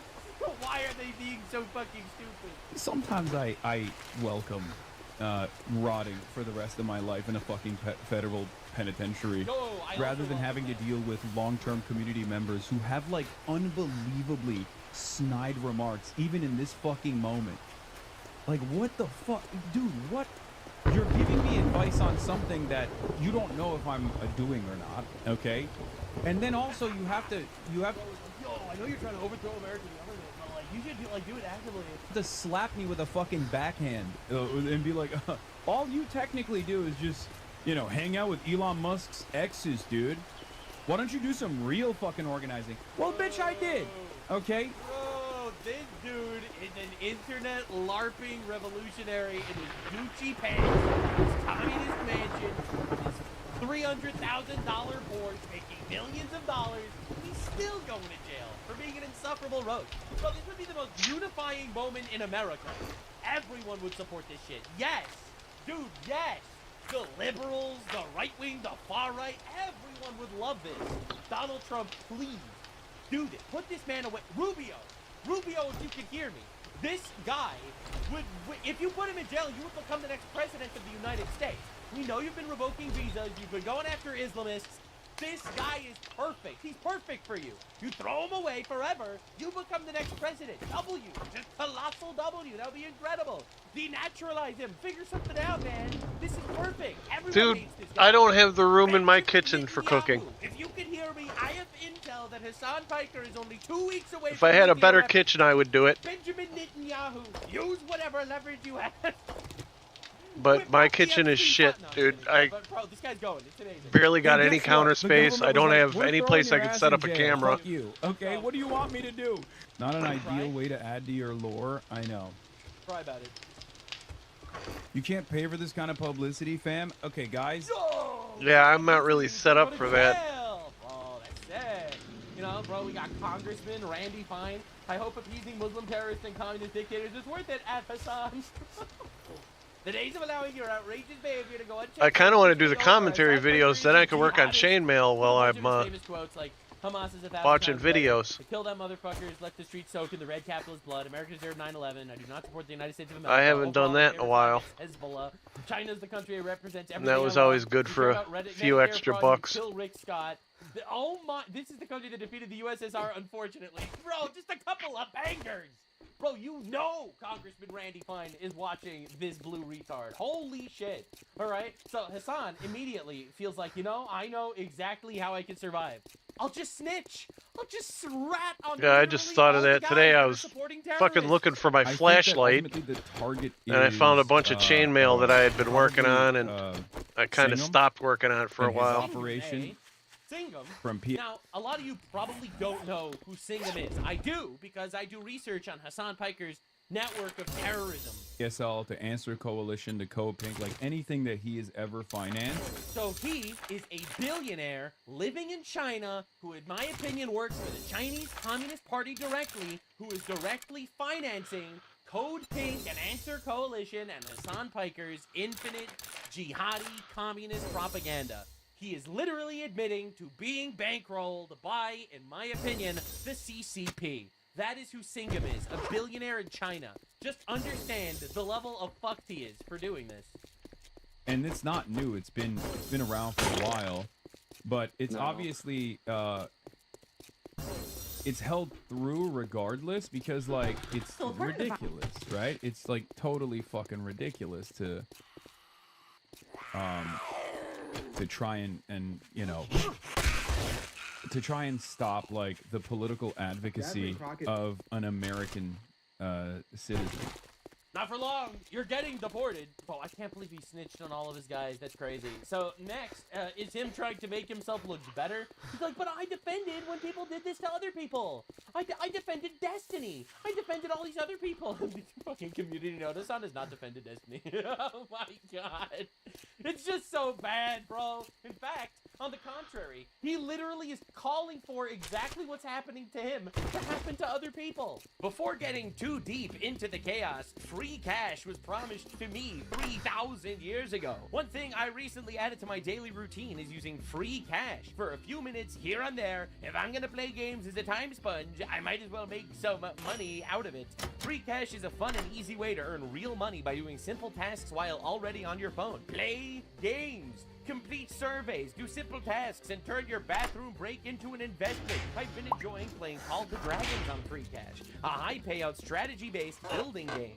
You get instant payouts with a really easy process through PayPal, Amazon, or Visa. There's already over $250 million paid out to over 60 million users worldwide. It's a win-win.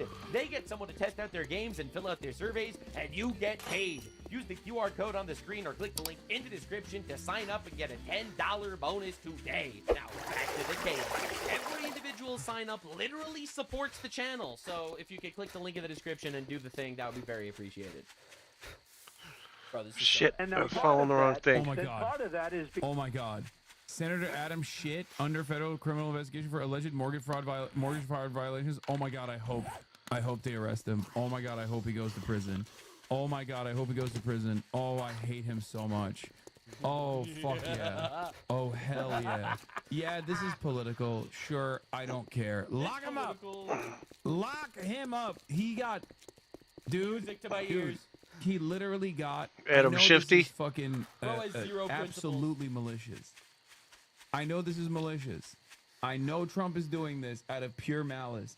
This motherfucker got like $6 million from AIPAC. Oh, he got money from AIPAC. Okay. Lock him up. Yes, he's my senator. Bro. So and who's the other one? God, I can't remember his name, but he looks fucking evil. Anyway, both of them do. Definitely lock up Adam Schiff because I don't like him because he got money from the Jews. It's just so good. It's actually just so good that this guy has zero morals whatsoever. He has zero principles. He is just a guy. blowing in the wind, supporting every communist regime he could think of, supporting every Islamic terrorist attack he could possibly figure out. And this is just him weaponizing an army of inbred retard terrorists in his chat. He might be a honeypot. The FBI might just be using him as like a honeypot to get info on all of his chatters. Who knows? All right, put them on some dossier of potential Islamic terrorists. Right, but dude, this is just crazy. Crazy! They're going after him now, and he's like, they're weaponizing it against me. Why'd they do that? It's unconstitutional. He supports this, though. He literally supports this. All right, this is an old Hassan Cuba clip that's just so fucking good. It's so good. I did cancel the Cuba trip, yes, because I didn't want to go to prison. You don't want to go to Cuba because you don't want to go to prison. Anyway, he ended up going to Cuba, and wow! Wow, he's going to end up going to prison. Unfortunately. Yep, W. He's gonna run. He won't do it. No, he'll do it. But we're locked in. What's the context behind you saying U.S. deserved 9/11? Very simple. American foreign policy and intervention in the region directly caused blowback and led to 9/11. Bro, this clip is just perfect. It's him saying if he ever goes to Cuba, he's gonna go to jail. And then it's him saying that America deserved 9/11. It's so fucking good. Fox News, the federal informant subpoenaed the Marxist response on Twitter. The American government is trying to criminalize delivering aid to countries and stars. The country, the Epstein class, this term, right? You only use this term if you're actually inbred. That's the rules. I didn't use the rules. That's just the rules. But just to understand, the American government would rather try criminalizing, propagandizing an adversarial government. Yes, the American government should criminalize treason. That's base action. This is insane. Bro, this guy, Hassan Piker, is a multimillionaire who visits brothels that had child prostitutes. He is the Epstein class. It's crazy. All right, so just to understand. Was he watching videos or is he playing video games? We're not starving them. Communism is starving them, and also you deliver aid.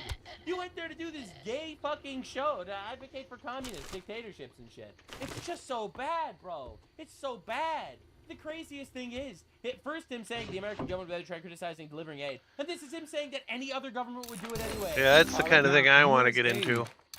Like, this is yet another instance. I can't watch his live shit. I'll get fucking banned. Okay, that is not necessary. Like, I feel like it's something that under different circumstances I might not have even had an issue with. So he supports cutting off foreign aid. Meanwhile, he is crying about America not giving foreign aid to Cuba. Like there is no position that this guy is not a hypocrite on. All right. So anyway, next, he's crying and begging. Maybe Zoran Mamdani can help it. He thinks the fucking mayor of New York, who, by the way, condemned him on live television, is gonna come to his defense in a federal treason case. As well, you might need Zoran Magic for this one. Yeah, okay, dude. Yeah, I don't think Zoran Mamdani is gonna be doing that anytime soon, You know, because he's the mayor of New York City. I'm not a concerning incident that took place in the New York City region of America. You know what I mean? Highly doubt it. All right, highly doubted. Sentence over. Maybe I'm wrong. Maybe I'm wrong. Maybe Zoran, please help Zoran. I know you're just a fucking mayor in New York, but please, Zoran, please. Apologize for the Adam Schiff comment, so this is good. I'll gladly apologize if my Senator Adam Schiff lifts a pinky finger to defend his anti-Zionist constituent in democracy. He certainly didn't when my friends were being tortured in an Israeli prison. What? Oh. My friends being tortured in an Israeli prison is him directly and openly admitting that his friends are terrorists. There's no other explanation. There is no other interpretation. He's like, yeah, my friends are Hamas. Wow, this is gonna go really well. Oh, so you're friends with terrorists? Put that down on the subpoena. So wait a minute. So he says wait, you're friends with Hamas? Whoa, wait a minute. Wait, what the fuck? Guys, why would he admit this, right? I mean, this is an investigation. Why would you say this? There's no self-reporting. Why would you say this at all? Why would he care if I go to an American one? Oh, right. And so this is it. Oh, my God. Well, he can be an informant? I guess so. Are there poly markets outside of him? I bet there's not. Bro, this is miserable. The spiral is so bad. Oh, you're fucking kidding me. Video mocking Hassan Piker after subpoena for the Trump All right. By the way, he didn't do medicine to humans. This makes believe he's like some sort of official news account. This is just Hassan Piker's editor. This is literally Hassan Piker's editor. Kamala would have never. That's what you get for telling people to vote third party. Right? Literally just roasting Hassan Piker. And Hassan is like, yeah, he endorsed an Israeli agent. Israel. Israel is trying to get Hassan Piker to go to jail. Can I just say, if Israel is the one Of course. Go Israel. Let's fucking go. Maybe Israel needs more control over America. That's what I'm saying. All right. If they're the ones doing this is miraculous. You know, begging for Zoran's help. But dude, it's so bad. So Rick Scott, the guy who, by the way, Hassan Piker called for his death on his stream, he's getting in his hits. Good. Hassan Piker and Code Big went to Cuba, stayed in 5-star hotels, coasted up with thugs from the communist regime, completely ignored the innocent political prisoners being starved and tortured. They should be thoroughly investigated and held accountable for any laws broken while doing so. Thank you, U.S. Treasury. Hassan Piker responds, "Oh, but you did Medicaid fraud. But you did Medicaid fraud." Bro, it's so fucking bad. Hassan Piker once again trying to come up with some other way to throw other people under the bus. All right, so we got Hassan Piker says Fox News fell for a fake tweet, stayed in the sanctions. Motherfucker. American citizen who recently did violate OFAC and stayed at a hotel that America does not allow citizens to stay in. Nick Shirley. That's right. Nick Shirley, an American patriot, fighting for American people is totally the same as a Turkish rogue, terrorist-supporting retard who's constantly calling for violence on his streams and supporting communist regimes. Nick Shirley was in Cuba getting trained by 2-star generals where he had to flee the country under threat of his life. All right? They confiscated his gear and they scared the shit out of him. You were literally propped up by the communist regime where they set up little gay music videos for you and your gay friends. All right? Just understand. He was not out there committing treason. You quite literally were. All right? Bro, it's crazy. And dude, it's so good. Watching him talk about Nick Shirley is just incredible. He's trying everything. We obviously didn't stay at a fucking hotel that the American government has made illegal to stay in. Nick Shirley, on the other hand, whether because he's a fucking idiot or because, you know, it doesn't really matter what he does because he's basically an agent for the state. Nick Shirley, the guy exposing people in the government for doing fraud, is an agent of the state. The guy who exposed hundreds of millions of dollars of fraud that the government has been trying to cover up is an agent of the state. Did stay in a hotel that was illegal for him. Bro, this guy's actually fucking retarded. It's crazy. It's crazy. All right, so this is him crying. The Democrat... It's just so good. So one of the major Senate candidates that Hassan Piker has been supporting lately is a guy named Graham Plattner. He's a retard that's basically talked about how he wishes American troops would have been killed by the Taliban. And he actually had a Nazi tattoo on his body. Like, not something that could esoterically be decided as a Nazi tattoo. An actual Nazi tattoo that after getting exposed, he had it covered up. All right, so look at this one. I find that tattoo and his commentary about it to be personally disqualifying. I hope Maine voters agree with me. I think there would be a mistake for the Democratic Party to think that Graham Plattner's brand of the Democratic Party is what wins us durable majorities throughout this country. Massachusetts Congressman Jake Auchincloss, thank you so much for being with us.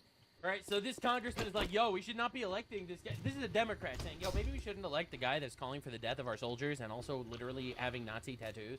Hassan Piker be like, Israel first, Democrats. Bro, you can't, I don't even know what to say. This has nothing to do with Israel. This is incredible. It's incredible. This guy is actually fucking retarded. It's honestly shocking, man. Whoa, like this guy is going crazy. You do not understand.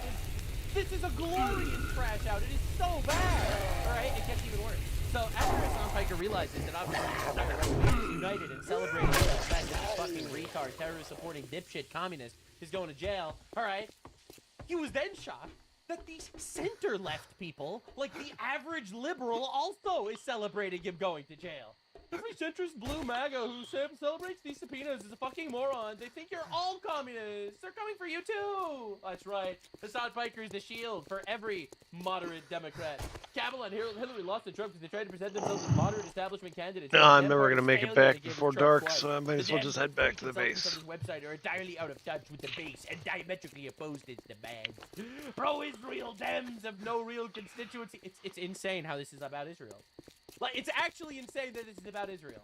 We represent most of the political and the media class. Blue MAGA is crying a lot lately because the left flank candidates that are blah and anti-Israel are winning insurgent races and the Dem primaries, and this makes a lot of blue MAGA stare at Twitter, and it didn't work well. Maybe Trump can take part of my problem. My guy, this is literally you saying that you support Donald Trump jailing Adam Schiff because you didn't like him because he got money from AIPAC. All right, you are not sitting here and making believe like you have some principled stance against locking up treasonous psychopaths. All right, this is fucking insane. And now he turns on the Democrats. The Democrats are like, yeah, I actually don't really like that. My party is known as the party that has like these terrorists fucking running around and shit. I don't actually like that. Nick Fuentes coming back into the fold, right? Like this man used to say we're voting Democrats and shit. If Trump wants to win us back, or he's talking about all of the like the right-wing guys that are like against Trump's Iran war and shit. Putting Hassan Piker in prison forever would be a good start. Donald Trump, listen! Do it for Nick Fuentes! Please! Reunite the right! Everyone can be back into the fold! We would all agree! Bro, Nick Fuentes fucking hates this guy. It's amazing!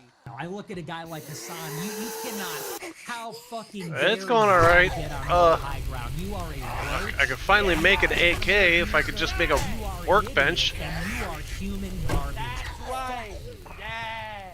You're a hypocrite. You go in on your live stream, you cry about, I hate the left, I hate nothing really, just ran a few quests. It's so beautiful. Only the Donald can unite people fucking bitch. So well. This man, he still got it. Bro, to go to jail. This was Nick last month. Bro.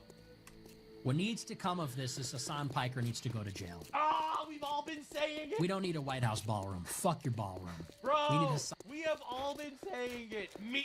I'm just saying. We could unite over this shit. Like we could forge bonds in this retard going away. Now there are some people that are against this, and I'm gonna show them to you. Sneeko, Islamist. Regardless of our differences, I don't want Hassan Piker to go to jail. I don't want Hassan Piker to go to jail. All right, very cool. Pretty insane stuff. All right, who else? Myron Gaines, another Islamist. If a son gets arrested, it's a matter of time to start doing the same thing to other people. That's why I don't want to stop. So let me get this straight. The only two people that I could find on the entire internet that don't want Hassan Piker to go to jail are two Islamists. It's a coincidence. It's probably a coincidence. All right. It's wild how many liberals are siding with the Trump admin over siding with the socialists, bro. All of the left. The people with Trump derangement syndrome are singing Trump's praises because he's doing people right. Meanwhile, what's happening in Turkey, which Hassan Piker doesn't want to talk about, in Turkey, by the way, opposition parties are getting raided, critics are getting silenced, they claim to be some sort of democracy, and they are a fucking... It was alright, man. It was good. Me and my brother went out for steaks. Increase because they're going to be getting a roach from America very soon. Hassan Piker, you fucked around. Now you are finding out.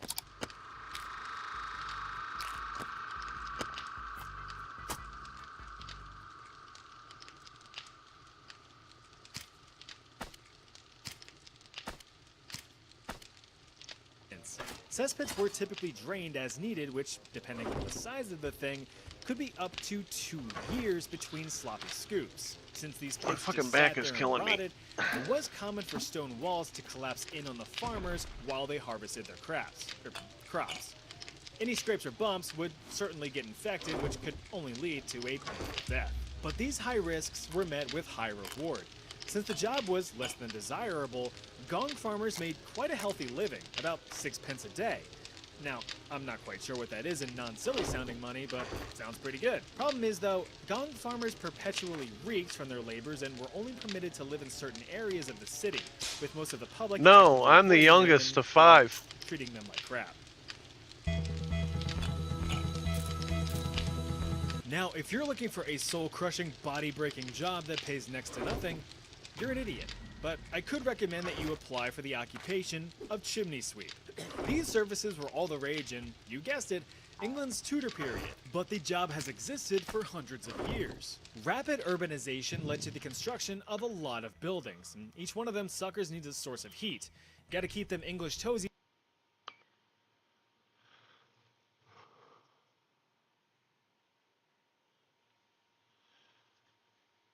I got 2 brothers and 2 sisters.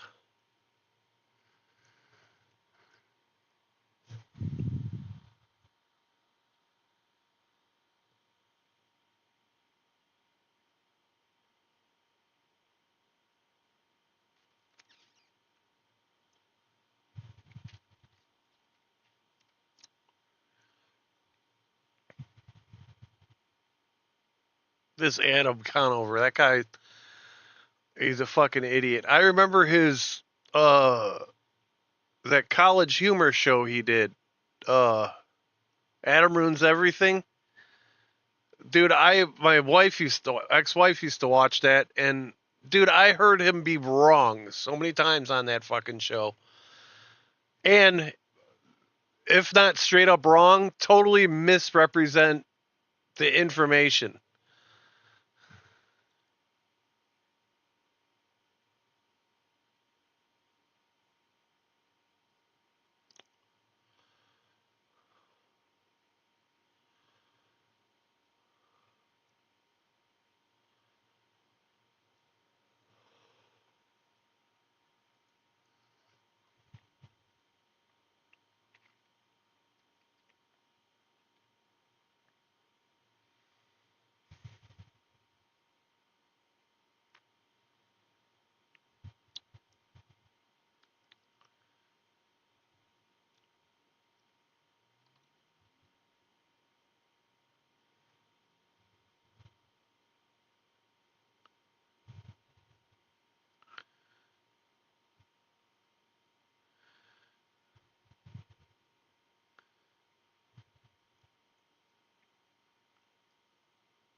Don't act like it's just like black and white, like this is obviously the way to do it is to just let whoever raise money. They raised $800,000 off of the back of murdering a 17-year-old kid.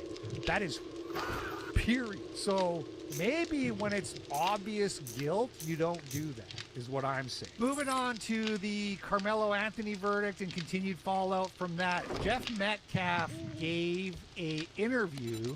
It's on Twitter. I have it bookmarked, but it's like I don't have time to like sit here and watch the whole thing. But I'll show you if you're interested in this. It's on this page, Sippy Cup.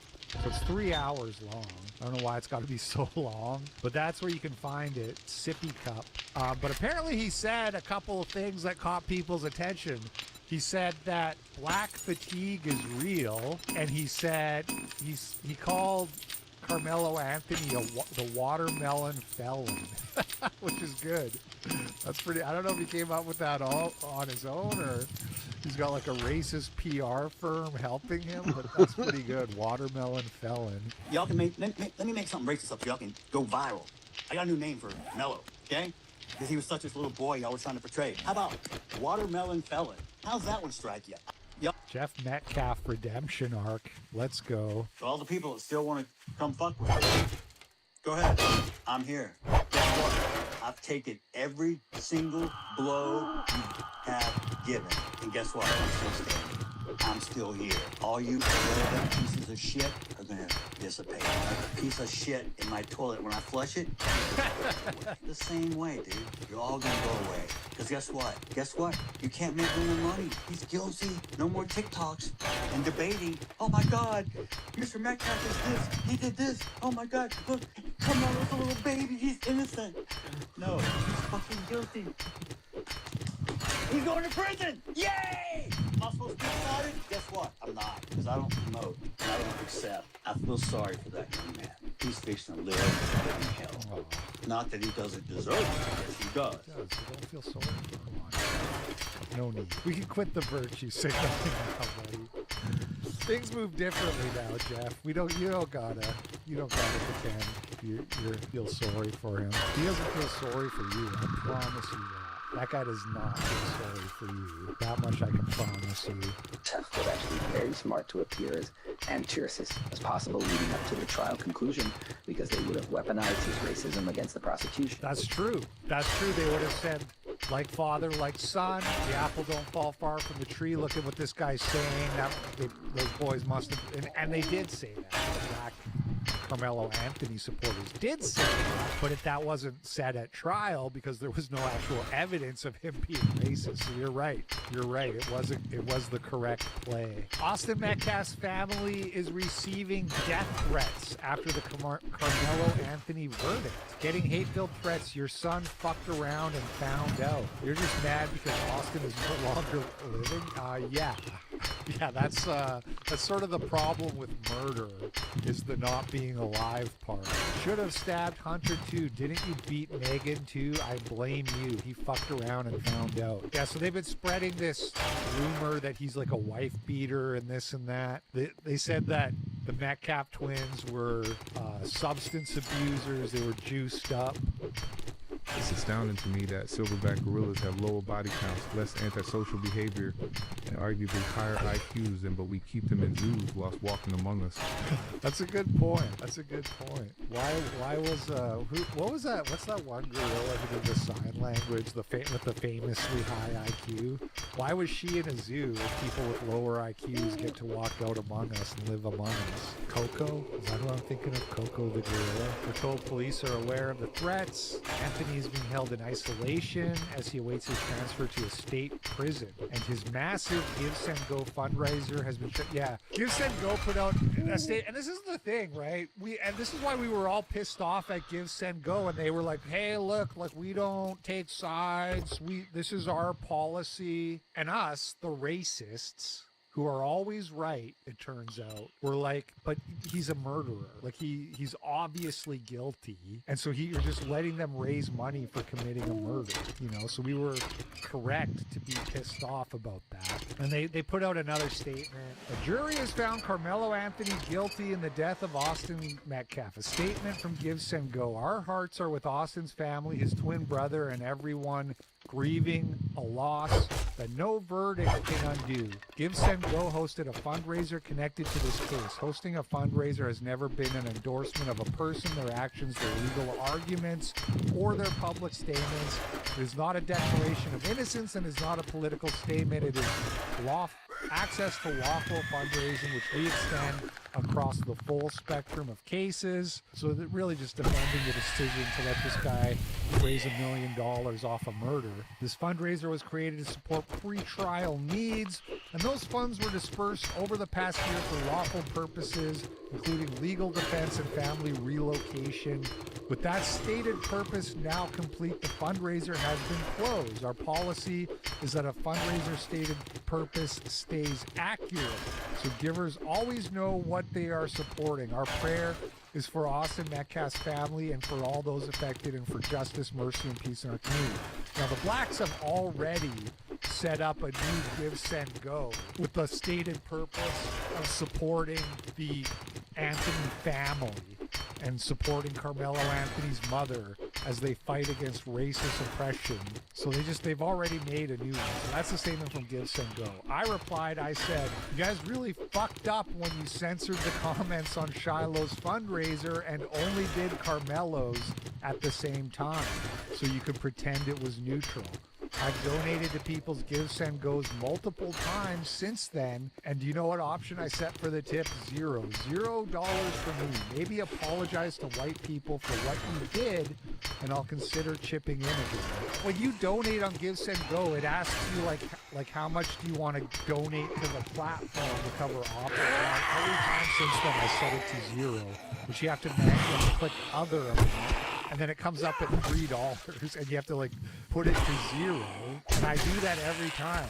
And I'm going to keep doing that until you apologize for both things. Apologize for censoring us on Shiloh Hendricks' comments, and apologize for letting this guy raise $1 million off of murder.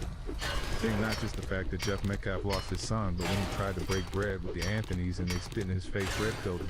Yeah, well, and I mean, seeing them raise all the money, seeing them, the way the things they've been saying about the family, I mean, if that doesn't red pill you, literally nothing ever will. Again, okay, we don't take sides. We let anybody fundraise if they're, it's like, you know, we all knew this kid was guilty of like the most heinous crime.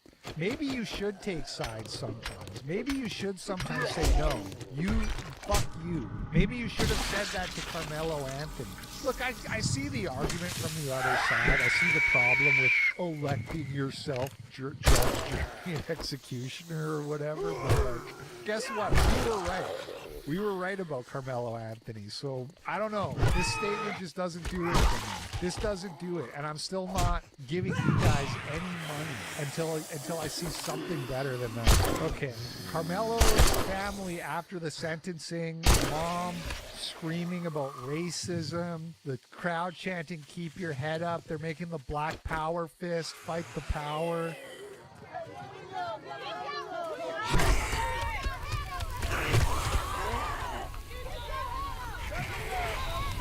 Who the fuck is this guy? Is that like Carmelo's brother or uncle or something? Like they love this. They love getting to be like the civil rights icons, acting like they're all oppressed. Supposedly the jury was very Asian. Yeah, I heard that too. It was like only like half white people or something. Who gives a shit, really?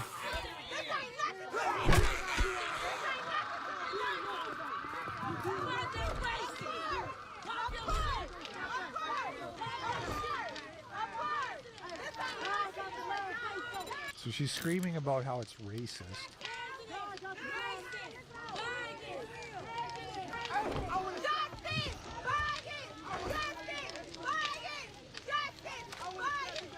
Fun facts about Carmelo Anthony's parents that they disclosed in the hearing to try to get bond reduced. Dad worked at a car dealership making $72K a year. Mom was a stay-at-home mom. They had 4 kids. The $600 to $700K they made off the GoFundMe was generational wealth for them. There is a huge financial incentive for them to push the race narrative, as even before this, how on earth were they affording their lifestyle? Always follow the money.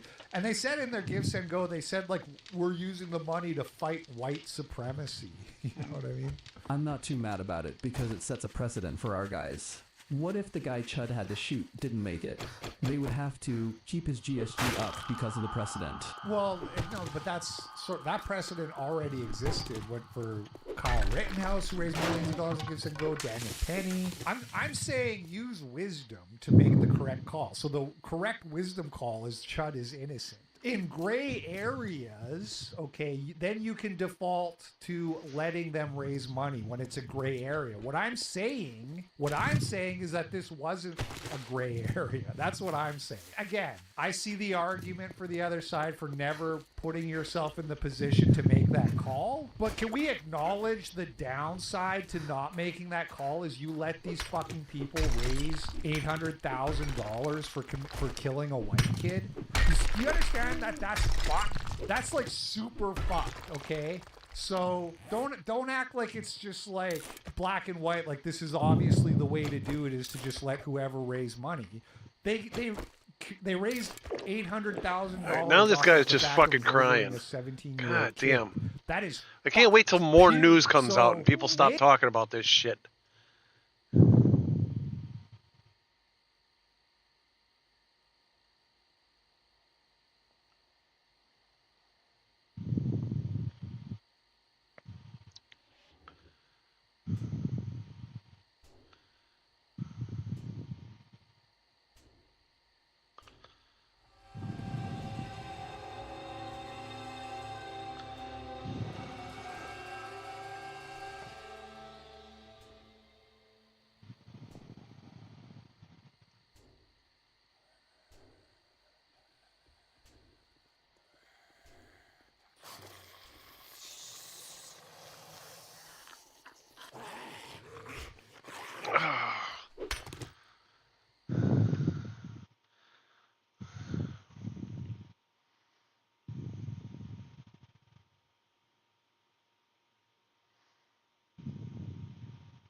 Alright, I go to the bathroom right quick. A giant wall cuts through an Get something ordinary to drink. neighborhood in Belfast, 25 feet high. On one side, a Catholic population. On the other, a Protestant one. But this wall isn't just here because of religious differences. It's here because people on this side of it want Northern Ireland to remain part of the UK. And people on this side want it to be part of a united Ireland. It's called a peace wall, and there are many like it, carving Belfast up, separating neighbourhoods that were once at war with each other. Because from 1968 to 1998, this was home to some of the most dangerous armed paramilitaries in the world. Meanwhile, in Northern Ireland itself, the bombings were setting new records in horror, and an IRA explosives expert received a life sentence for murder. One you might have heard of, the Irish Republican Army, or IRA, which spent 30 years fighting for a united Ireland. The conflict was called the Troubles, and would see over 3,700 people killed and almost 50,000 injured. We spoke to two men who fought on opposing sides. Michael, who joined the IRA in the 70s, and Billy, who joined the Ulster Volunteer Force, or UVF, to fight against the IRA. I'm Michael Culbert. I was in prison for almost 16 years. I was a life sentence prisoner. I was charged with various IRA-related activities, including killing members of the British forces. My name is Billy Hutchison. I'm a former loyalist prisoner. I was in prison from 1974 to 1990. I was in for murder. But before we get into that, you need to know about two groups that populate Northern Ireland. Irish nationalists, or Republicans, are those who want the unification of Northern Ireland and the Republic of Ireland. They tend to be Catholics. British Unionists, or Loyalists, want Northern Ireland to remain part of the UK, and they tend to be Protestants. So what's behind this divide? How does it link to religion? And why is Northern Ireland part of the UK? To find that out, we'll need to cover a bit of history. From the 1100s, Britain was attempting to colonise Ireland, and it faced some of the strongest resistance in the northeast, in an area called Ulster. So the British decided they needed to anglicise the region, basically make it more English. And in 1609, they began confiscating land from native Irish residents to give to loyal settlers, who were mostly Protestants from Scotland and northern England. If settlers owned the land, they'd have more control over Ulster. This period was called the Plantation of Ulster. Fast forward to the 1900s, long after Britain had colonised Ireland. The vast majority of people here were Irish Catholics and were heavily discriminated against by Protestant British rulers. In a rejection of British rule in Ireland, the 1918 elections saw an Irish nationalist party that was pushing for independence, called Sinn Féin, win 91% of the seats outside of Ulster. But in Ulster, all those settlers that were given land hundreds of years ago had had families, and over the centuries their population grew. It was now the only region of Ireland where Protestant Unionists in favour of British rule were in the majority, winning 4 out of 9 of the counties there. After those elections, rather than taking their seats in Parliament, Sinn Féin decided to form their own separate government and proclaim a new Irish Republic. Alright, I'm back. And they'd formed their own army. This was the birth of the original IRA. So when Britain tried to step in, they fought a war for independence against the UK. Oh, these motherfuckers. Fighting, Britain passed the Home Rule Act, which partitioned Ireland into Northern and Southern Ireland. The goal was to keep Ireland in the UK, but create 2 Irish governments, one unionist one in the north and an Irish nationalist one in the south. But this division was rejected by most shooting only stopped when a ceasefire was agreed and the Anglo-Irish Treaty was signed. This agreement created a new country, the Irish Free State, that kept it as part of the British Empire. But this treaty had an opt-out clause for Northern Ireland, and with its unionist majority, within 2 days of the treaty coming into effect, Northern Ireland had declared it would separate from the Irish Free State and rejoin the UK. All this created a huge divide in Irish society, and within the IRA, between those that were pro-treaty and willing to let Northern Ireland go in return for what they saw as a stepping stone towards total independence from Britain, and those against it, that wanted a united Ireland independent from the UK. So there was a civil war immediately after the War for Independence, this time between those two groups. The IRA fought against the treaty, but the pro-treaty side, supported by the British, won. And so Ireland remained partitioned as it is today. But that left a region that was still home to a lot of Catholic Irish nationalists inside the UK, living alongside Protestant British Unionists. And so the problems were far from solved. No concept of the awfulness of what Ireland went through. I mean, we had this thing called the plantation and the settlers in Ireland and the planters in Ireland. That's code talk for theft, for eviction of people from their homes. How do people live? They starve to death. So, I mean, we were subject to quite horrendous treatment by the Big Island. I think rule of one country should be enough for any country. The British government set up a false state here in the north of Ireland. So I don't use the term the UK, because the UK would mean legitimising the existence of the northern state. If I was talking about the Big Island, I would talk about Britain, because I see this part of Ireland as being Ireland. But the actual use of the word the UK acknowledges the existence of this state, and to a degree to a republican. That's what the conflict was about. By the way, do not think for 1 minute that people like me are wanting the north of Ireland to join with the south of Ireland. We're wanting new Ireland, because we see the southern state as being quite corrupt. Yeah, I want to get into a state where you have the same two ruling parties that has ruled corruptly under the auspices of the Catholic Church for 100 years. I don't think so. I don't think so. That's not what I spent 16 years in prison for, or was engaged in military activity about. Oh no. We want a new start for the people on the end of Ireland.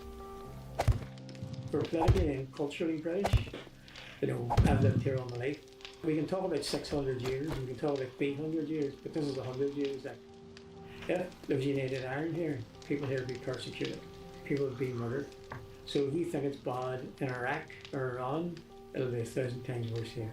They may not throw LGBT people off the roof, but they'll certainly shoot and kill and persecute others. And Republicans would be behind that. How did you actually come to be involved in the IRA in the first place?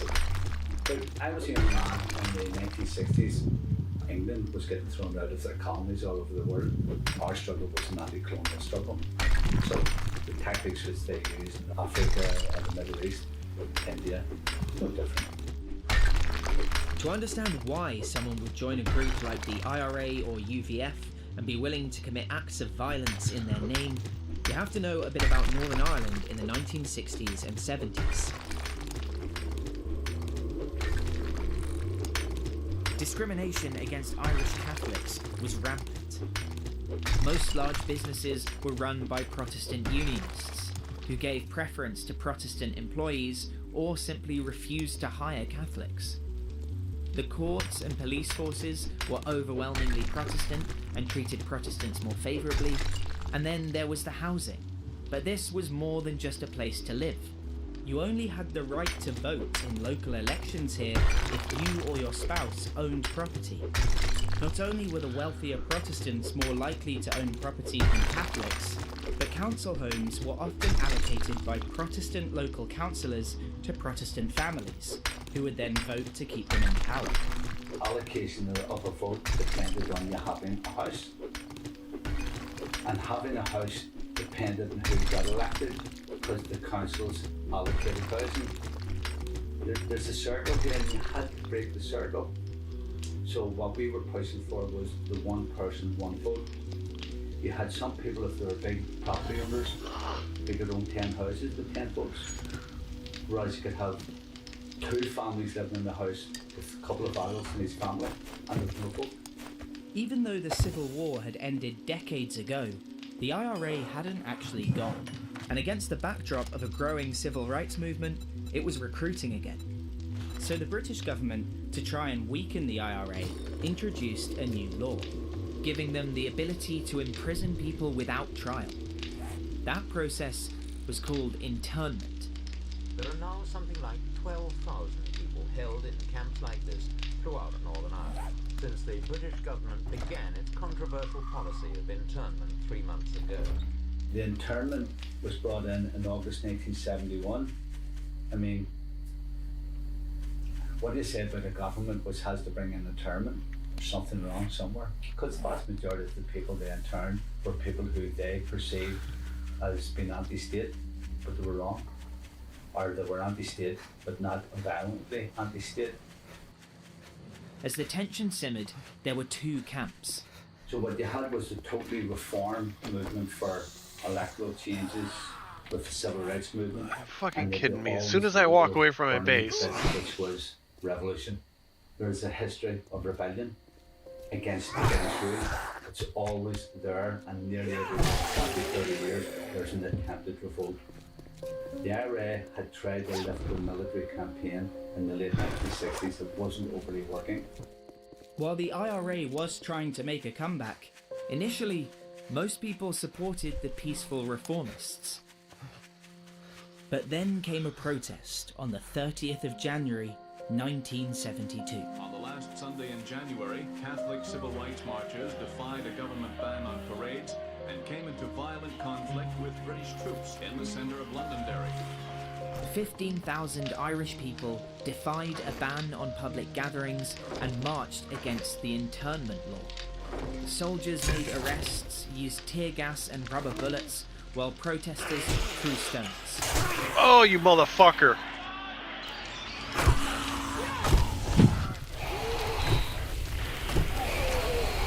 And at 4:10 p.m., British soldiers began firing live rounds at the crowd on what would come to be known as Bloody Sunday.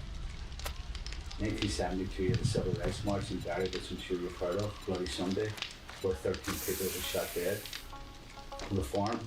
Reform had to be put in the bin, had to be put aside, and to a degree, revolution took over. And I would have been one of the thousands of young men and women who decided, nah, I'm not going to take any more of this. So I ask our people at this difficult and trying time to remain calm. In the space of half an hour in the middle of the afternoon, no fewer than 20 large bombs exploded in various parts of the city. This was a tipping point. After Bloody Sunday, support for armed revolution surged. The IRA was back with a vengeance and would undertake a 30-year fight against British and Unionist forces, becoming one of the most feared and infamous paramilitaries in the world. That the British government during the 1970s, it did make an effort to bring about major reform here. But the ball was already then rolling down the hill. Right? The IRA campaign was underway. Thousands of people had joined into the IRA, so it was too late. Eventually, Belfast particularly became this gated community. You weren't able to approach the city centre except you had to go through because of the IRA bombing. At this stage, the forces they faced were the 8,500 strong Royal Ulster Constabulary, or RUC, which was the mostly Protestant police force in Northern Ireland, and the 21,000 British troops deployed to Northern Ireland to support the RUC under Operation Banner. That operation would last 38 years, making it the longest continuous military deployment in British history. in areas like this, there was a lot of British forces killed. It was the conflict was mostly contained within the working class nationalist areas. What they then had was the growth of reactionary forces then being formulated. Those reactionary forces would have been on the pro-union side, who got their logic from attacking nationalist Republican communities with this big concept of, well, if we kill enough people in that area, those people will be telling Republicans to stop attacking forces. I made the choices in the organisation, what there were reasons why I joined. 100 yards from here, there was a place called the Balmoral Showroom, and it was blown up. It was an 18-month-old baby. And it was a boy. I didn't know the boy, but I knew afterwards. I knew a pub that was blown up. I called the police back in, and two pensioners who everybody in the shelter knew because they were characters. And everybody knew them. The diary blew that up. Those are the things that impacted me most because I knew people who were attacking the Eastern Indians, people planting bombs, and nobody was doing anything about it. You know, British government wasn't doing anything. The police's hands were tied, and you had a decision made. I probably made a decision in 15 that we needed to do something about it, and that's how it was. In all the fighting, there were over 10,000 bombings and almost 37,000 shootings. Over 3,700 people were killed and almost 50,000 injured. In Britain, the conflict came to be called the Troubles. But some of those who were involved in it push back on that name. The Troubles is such a weak term. We call it the conflict, right? Which is a softish term. Others, friends of mine, will call it the war. Because it was a guerrilla war. Guerrilla war in the streets, in the countryside. In England, we were also active in England. We were active in Europe. There was actually a British military man was shot dead in Australia by the IRA. So, I mean, we consider it a war. This Troubles gives it an inference of being an internal sort of civilian throwing stones at each other. So, no. If you had seen this area back, you would not believe the armored cars and the military personnel in it. It's really believe it. Do you regret involvement with the violence? No, not slightly.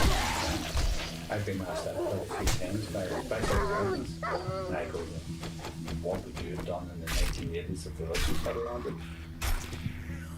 Do I regret? Absolutely not. I think very instrumental in bringing about major societal change. We considered it a war, and not a war. So, no regrets. I regret being in prison, I regret the loss of life, I regret the life, all that type of stuff. I'm not an insane maniac or whatever, killer or whatever it is. We were sentenced under terrorism legislation. I didn't consider myself a terrorist. It might sound a bit, I don't know, cheeky of me to say to you, but what would your views be to the French who resisted the German occupation? What would mine be? Yeah. They would, I mean, I would obviously say, yeah, that it's, you'd be fighting and occupying. So, would you then say to the French in 1946 you regret becoming a German? I mean, and sounds aggressive of me to say it, but that's the way I feel. No, absolutely justified. Why should I have a foreign soldier in my country? If you think other people aren't paid to get rid of them, what's your well, I mean, you know, you didn't let the Germans come over. Churchill held them back on the beaches. To me, it's a no-brainer. But I understand you asking the questions. My regrets are that life had to be taken. Because I'm a father, grandfather, husband, brother. I'm an okay fella. Just doesn't matter where they are. I don't regret it, no. I don't regret getting involved in the violence, but I regret every life that was taken and the action I took, and I don't regret it. And, don't deny it ever. As far as I'm concerned, I had to take it. But I don't make excuses about it.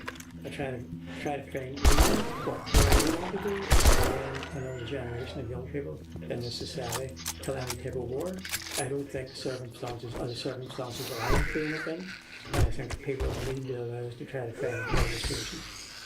The first of those political solutions and the transition from violence to politics came on the 10th of April 1998 in the form of the Good Friday Agreement. After 2 years of talks and after a generation of bloodshed, an agreement that unites loyalist and Republican, unionist and nationalist leaders. Those who believe in a united Ireland can make that case now by persuasion, not violence or threats.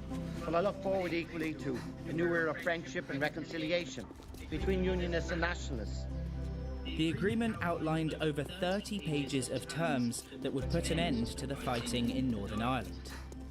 It acknowledged that the majority of people here wanted to remain part of the UK, but that a substantial portion of the population wanted a united Ireland. It was put to 2 referendums, one in Northern Ireland and one in the Republic. Turnout in Northern Ireland was 81%, and this is the moment the people of Northern Ireland learned the results. 71.12%. In the Republic, turnout was lower, but 94% voted in favour of the agreement. So after 30 years of fighting and over 3,500 deaths, peace at last. No more car bombs, no more pub shootings, no more sectarian killings. And the paramilitaries agreed to give up a lot of their weapons. 9 years later, Operation Banner came to an end, and British forces were withdrawn from Northern Ireland. But a lot of people outside of Northern Ireland seem to think that this solved the issue entirely. But what it really did was secure peace for now and leave the question of Northern Ireland's place in the UK open-ended. It stated that Northern Ireland would remain part of the UK until a majority of people in both Northern Ireland and the Republic of Ireland wanted unification. If unification ever does have majority support, it says there should be a referendum. It wasn't the united Ireland that Republicans wanted, and it wasn't a guarantee that Northern Ireland would be part of the UK forever, but the majority of people were okay with this middle ground if it meant the violence would stop. This political solution was much easier when the UK was in the EU. The land borders were invisible, and that meant things were flexible. People could act as though there was or wasn't a border depending on their identity. But then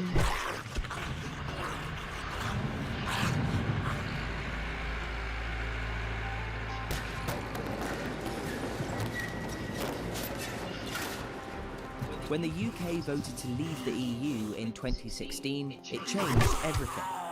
Because this is the UK's only land border with an EU country. And Brexit risked creating a hard border here, with customs checks and security posts.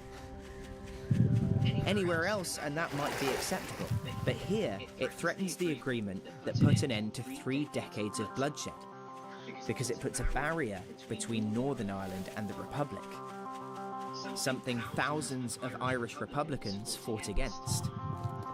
So, to try and get around that, initially the UK and EU agreed on the Northern Ireland Protocol, which moved this border, basically creating a customs barrier in the sea between Northern Ireland and Britain, and leaving Northern Ireland inside the EU single market.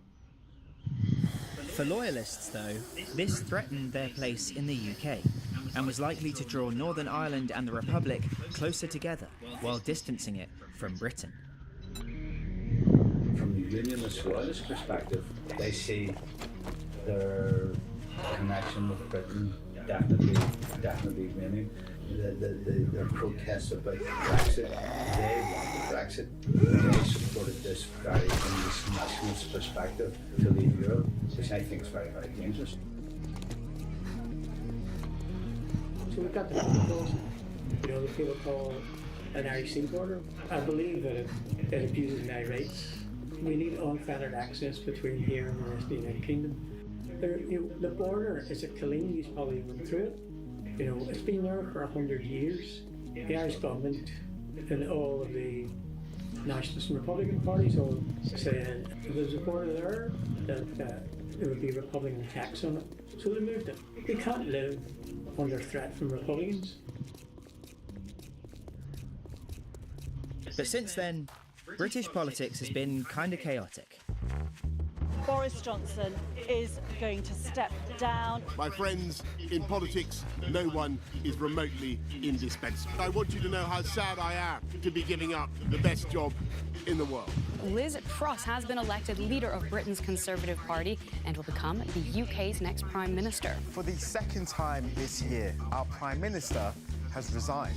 I cannot deliver the mandate on which I was elected. I am resigning as leader of the Conservative Party. Rishi Sunak is set to become Prime Minister of the United Kingdom. I am humbled and honoured to be elected as leader of the Conservative and Unionist Party. 3 Prime Ministers in 1 year obviously leads to some changes. And so, out with the Northern Ireland Protocol, in with the Windsor Framework. 27 pages, 13,000 words. Now, it's a deal that Boris Johnson, Liz Truss, or even Theresa May could not strike. The new plan is 2 separate customs lanes. A green lane for goods moving between Northern Ireland and the rest of the UK, and a red lane for those moving between the UK and the EU. Goddamn throat. Goods in the green lane aren't subject All right, to EU I'm gonna checks, log out. I'm getting which should make tired. the Irish sea border I will see you much guys less in the noticeable. morning. Meaning unionists. I don't know what I'll be playing, but I'll probably be playing But it's this. worth keeping in mind that the I will Windsor see you guys in the Framework morning. hasn't Have a good actually been evening. implemented yet.